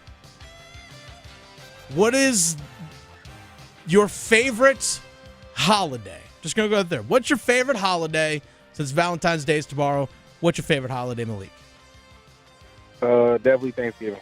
Thanksgiving? Why Thanksgiving? Just the food, honestly. That's fair. I respect that. All right, Malik, stay on the line because Graham is going to choose his favorite answer, and that person gets to go first here in the Numbers Game. So Malik says Thanksgiving. Don, Raleigh, what say you? What's your favorite holiday? My favorite holiday is my birthday. Oh, it's your birthday. Okay, well, what day is your birthday, sir?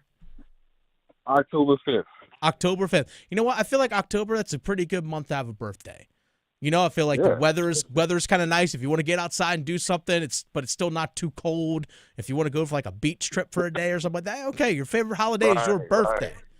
Okay, I like that. I like that. A little self-love in there. All right, Graham, what say you? Malik answering Thanksgiving. Don, his favorite holiday being his own birthday. What say you, Graham? I do like October. October's a great time. But I also like Thanksgiving. Food and since good. we're talking about birthdays, my birthday was on Thanksgiving this past year, and periodically will fall on Thanksgiving. Look at that. So that's why I'm going to have to go with my boy Malik in Raleigh. All right. I like that. All right, Malik in Raleigh. You're going to be our first contestant here on the Numbers Game. I'm going to give you 4 categories from which you can choose from, Malik, all right? Yes, sir. All right, we have NFL third-round guys. So these are all players that were drafted at some point in the third round in the year they were drafted. We also have NFL late-round studs. So these are 6th and 7th rounders from the NFL draft. We also have NBA, not my real name. So guys that the name that you hear on TV and on highlights may not actually be their real name. And also NHL Hurricanes only. Ooh, I'm going to go with the third rounders. Okay, so NFL third-round guys. So, again, all these players were drafted in the third round of their respective drafts. We're going to put 30 seconds on the clock, Malik. I'm going to give you the name of the player and the team. You have to give me the jersey number. You have 30 seconds on the clock. You're trying to get all 5. You do have 1 pass. Highest score obviously wins. If there's a tie, whomever goes first will obviously be the winner. You going first. Obviously, you want to get as many as you can. But you do get 1 pass. Malik, do you have any questions? No. Okay. Malik, your time will start when you hear the horn. Travis Kelce, Kansas City Chiefs. 87. Correct. Brian Robinson Jr., Washington Commanders. 25. Incorrect. Cooper Kupp, Los Angeles Rams. 18. Correct. Tommy Tremble, Carolina Panthers. 88. No. Incorrect. Brian 85. Robinson Jr., Washington Commanders. Pass. Dawson Knox, Buffalo Bills. 85. Incorrect. Tommy Tremble, Carolina Panthers. 82. Correct. Got that one in there just at the buzzer. Got it there at the buzzer. So you got Travis Kelce, 87. A lot of tight ends that are here in this list. Travis Kelce, Kansas City Chiefs, wears number 87. You got that one right. Cooper Kupp, Los Angeles Rams, has worn both 10 and 18. You said 18, so you got that one correct. Tommy Tremble, you got there at the buzzer for the Carolina Panthers, another tight end. He wears 82. Dawson Knox, Buffalo Bills, drafted in 2019, wears number 88, another tight end. So we had 3 tight ends on this list. And Brian Robinson Jr., Washington Commanders, the running back, just wears number 8. He was drafted in 2022. So you got 3, Malik. Pretty solid score. Stay on the line. Let's see if that can hold up against Don and Raleigh. Don, are you there? I am. All right, Don. You have the remaining categories to choose from are NFL late-round studs. These are both 6th and 7th rounders. NBA, not my real name. And NHL Hurricanes only. Let's go with the late round studs. Okay, NFL late-round studs. These are all 6th and 7th round draft picks. Same rules apply. 30 seconds on the clock. You do get 1 pass. You have to beat Malik's score of 3. So you need to get 4 more. Don, are you ready? I am. All right, time starts when you hear the horn. Brock Purdy, San Francisco 49ers. 12. Incorrect. Isaiah Pacheco, Kansas City Chiefs. 11. Incorrect. Brock Purdy, San Francisco 49ers. 10. Incorrect. Isaiah Pacheco, Kansas City Chiefs. 27. Incorrect. Brock Purdy, San Francisco 49ers. 9. Incorrect. Isaiah Pacheco, Kansas City Chiefs. Little Ofer, you were dancing around it. I will say a little rule, a little part of advice there. If you're unsure, just fire away a number. Just fire away a number. Okay. You were close on Brock Purdy. You said 12 and you said 9. He's worn both 13 and 14 for the 49ers. So you were close on that one. Isaiah Pacheco, you said 11. I was like, okay, he's dancing right around the right area. Pacheco wears number 10. So you were close on both of them, but unfortunately not close enough. So you did get an O for today. I do appreciate you calling, but don't worry, Don. If you get a chance to call in tomorrow, you get a chance to play tomorrow. We will have another shot at this Apex. I'm sorry, at the Adam and Eve gift basket. But Malik in Raleigh is our winner with the score of 3.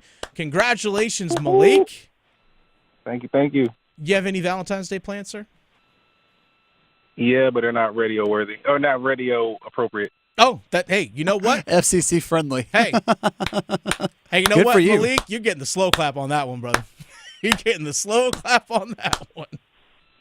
Hey, have a good time. Malik, stay on the line. Graham's got to get some information from you so you can get that Adam and Eve gift basket headed your way. But, yes, you want an Adam and Eve gift basket. Again, Valentine's Day, it's tomorrow. It's right around the corner, folks. Spice up your love life with a trip to Adam and Eve. Visit any 6 Triangle Adam and Eve locations where pleasure begins and passion never ends. I love the honesty there from Malik. I love the honesty there. Hey, not radio friendly. By the way, 2025, the way the calendar lines up, thinking, Valentine's Day is on a Friday, you really have the whole weekend to celebrate. If you're not able to do something Friday night, maybe you get a dinner reservation or something that you want to do Saturday over the weekend, or heck, maybe you and your significant other would just want to get away for a weekend. It's a perfect time.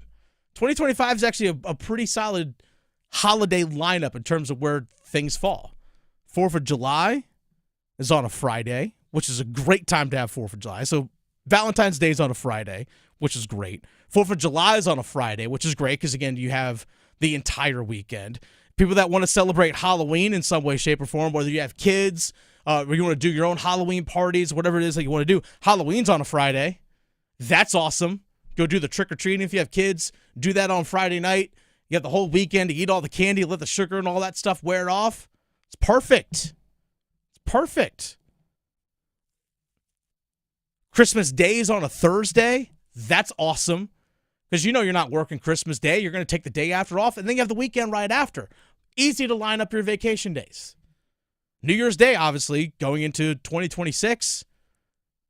That's a Thursday. You're taking Thursday and Friday off, heading into the weekend once again. 2025, calendar year is perfectly lined up for the holidays. Perfectly lined up. I love it. If you want to celebrate St. Patrick's Day is a Monday. Got the whole weekend leading up to it. It's perfect. Shout out to Malik. That's all I'm going to say.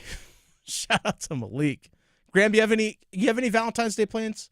Tomorrow night, my girlfriend and I, we're just going to stay inside and make dinner. Oh, okay. That's what it is? And then Saturday, we're going to go Saturday, I'm taking her to her first ever Duke basketball game. Oh, okay. Over at Cameron Indoor. And then Saturday night, we'll probably come over to Raleigh and actually go out to a nice restaurant downtown. Nice. And celebrate the Valentine's Day. It's just a little too crazy. Sure. Also, this is my first year being in a very serious relationship, so I kind of forgot that you had to kind of book things out in advance. Yeah. I tried to help you with that a couple weeks ago. So, yeah, that's why we're just staying in Friday night, and then Saturday night will be our big fiasco. But that's the whole beautiful thing about Valentine's being on a Friday. You have the entire weekend. Exactly. You have the whole weekend to make it fun. So I got a dinner reservation for my girlfriend and I tomorrow night. Very nice. Going to a place in downtown Raleigh. So we have that tomorrow night. And then she actually got us tickets to a stand-up comic show out in Durham at Carolina Theater on Sunday. So we got that going on. So a fun, full weekend of stuff. It's going to be a good time. You know what's not fun? What's that? ACC basketball right now. You know what? It kind of stinks right now. Maybe ACC basketball needs to get some love.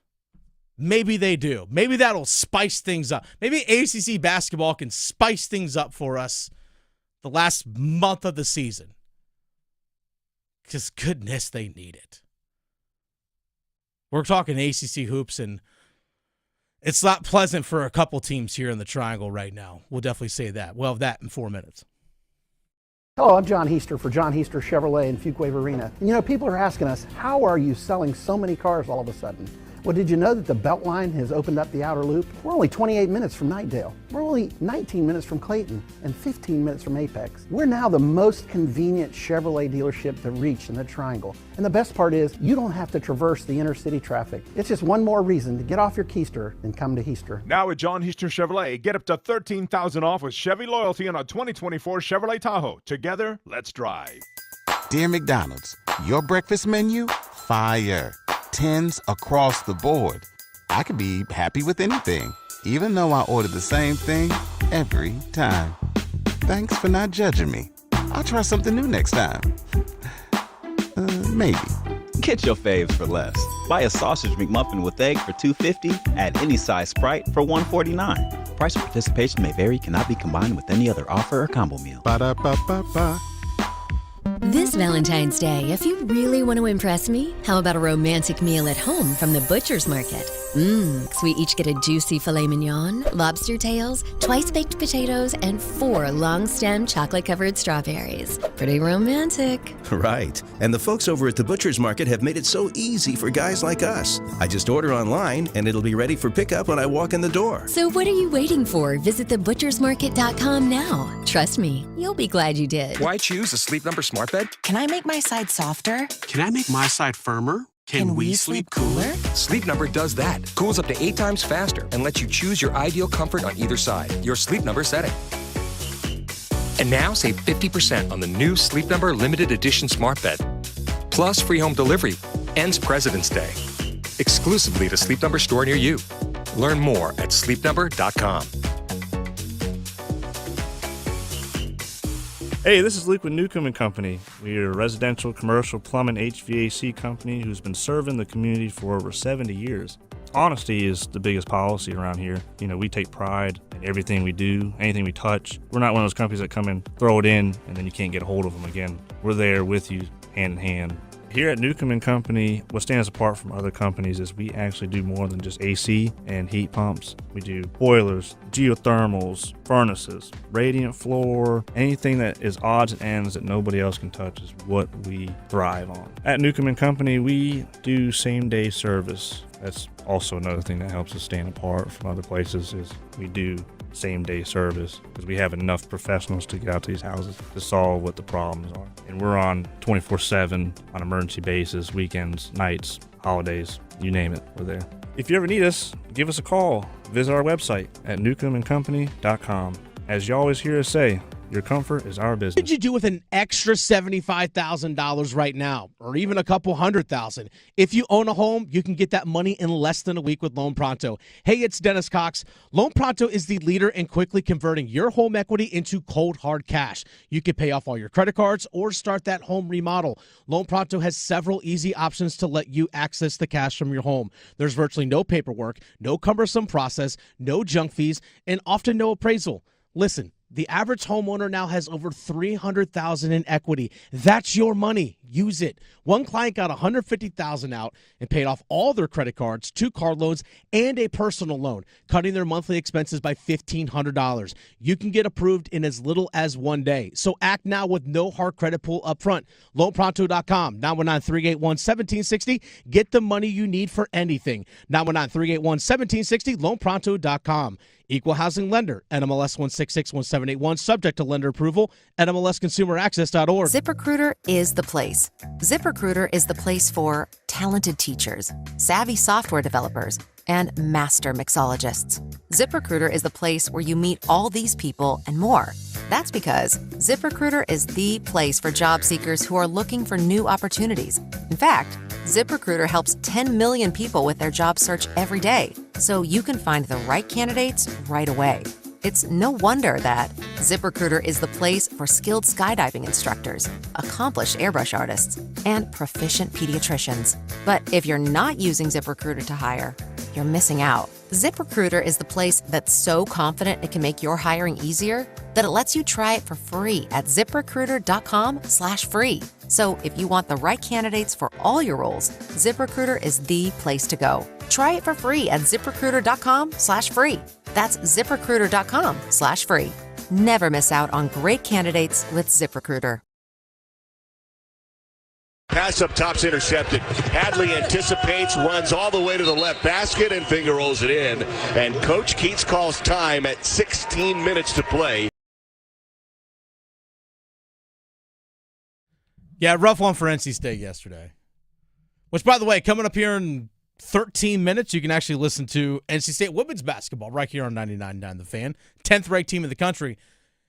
As much as we talk about ACC men's basketball struggling, the women's basketball, crushing it. Women's basketball, awesome in the ACC. Just a couple weeks left on the regular season. Just a couple of weeks left in the regular season for ACC women's basketball because their tournament in Greensboro takes place a week before the ACC men's basketball tournament is in Charlotte this year. But real quick note here. This actually, NC State announced this, but also saw this from Brian Murphy, WREL Sports investigative reporter. He actually has an article up on WRELSportsFan.com right now. We actually mentioned earlier in the show that NC State Athletics was looking to look for an endowment, basically sell the naming rights of their athletic director job, their athletic director post. And NC State has endowed its athletic director position and renamed it the title after a $5 million gift from Brian and Connie McMurray. Brian McMurray is actually a longtime member of the Wolfpack Club board and was also former president of the board. He graduated from NC State back in the mid-'80s. I think it was 1986. But the position will be named, so this is the NC State Athletic Director position, will be named the McMurray Family Director of Athletics, which is currently held by Boo Corrigan. NC State is just the fourth school to endow or name its athletic director position. Boston College, Notre Dame, and Stanford are the only other schools that have that. So it's a $5 million payment, I guess you could say. $5 million given to NC State Athletics from the McMurray family. Of the $5 million, $3 million will be used to create an endowment fund for the athletic director's position. I guess that probably goes into salary and those kinds of things and whatever the athletic director needs, whether it's staff for the athletic director, different things that they might be used for that. But of the $5 million, $3 million will be used to create an endowment fund for the athletic director position. The remainder will be used for the athletic department. That's a big chunk of money. $5 million. It's a big chunk of money. Athletic departments, including NC State, have to find ways to generate revenue. And believe it or not, NC State is actually looking to sell the naming rights of their football stadium, Carter Finley. They're looking to sell the naming rights of the stadium. It could be Bojangles Stadium, Krispy Kreme Stadium, name your bank, whatever it is, Heister Automotive, whatever it is that you want to do. You can have that now as part of your naming rights.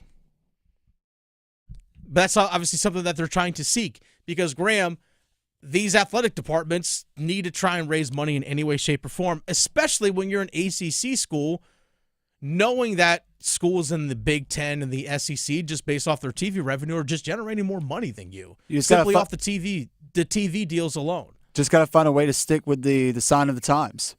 Yes. You can also sell, the NCAA approved it, on your football field. You can sell space on your field for logos. Like a bowl game. Exactly like a bowl game. So, for example, if you wanted to go to another business, or another nationally known company, like Amazon, any school in the country can go to any business and put, hey, right here on the 25-yard line, where the camera's facing. So when there's a game on, this is from the TV view, we'll put your logo right here on the 25-yard line. How much further away are we from, like the Carolina Hurricanes? They're sponsored by Lenovo, have it on their helmets. How much further away are we from seeing patches of companies or sponsors on college football teams' jerseys, like you do for the bowl games, but just during the regular season? I think we're getting pretty close. It would not surprise me. So the NCAA, this is something I had to deal with when I was coaching. The NCAA actually has restrictions on the size of logos when it comes to manufacturers. So NC State is an Adidas school. UNC and Duke are Nike schools. On your uniform, you're allowed to only have one logo of the manufacturer. So you'll only see per article of clothing. So on a football uniform, you'll see the Adidas logo on the uniform, like on the jersey, like on the chest. But you'll see the Adidas logo also on the pants. You'll also see it on the socks.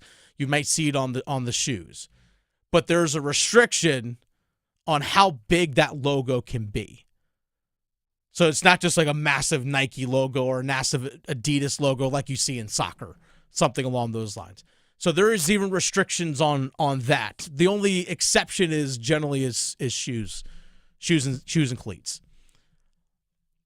But I think at some point we're going to start seeing that.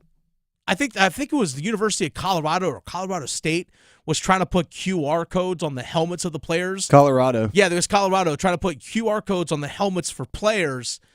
So if you saw the helmet, a picture of a player, you could scan that QR code and basically pay that player directly.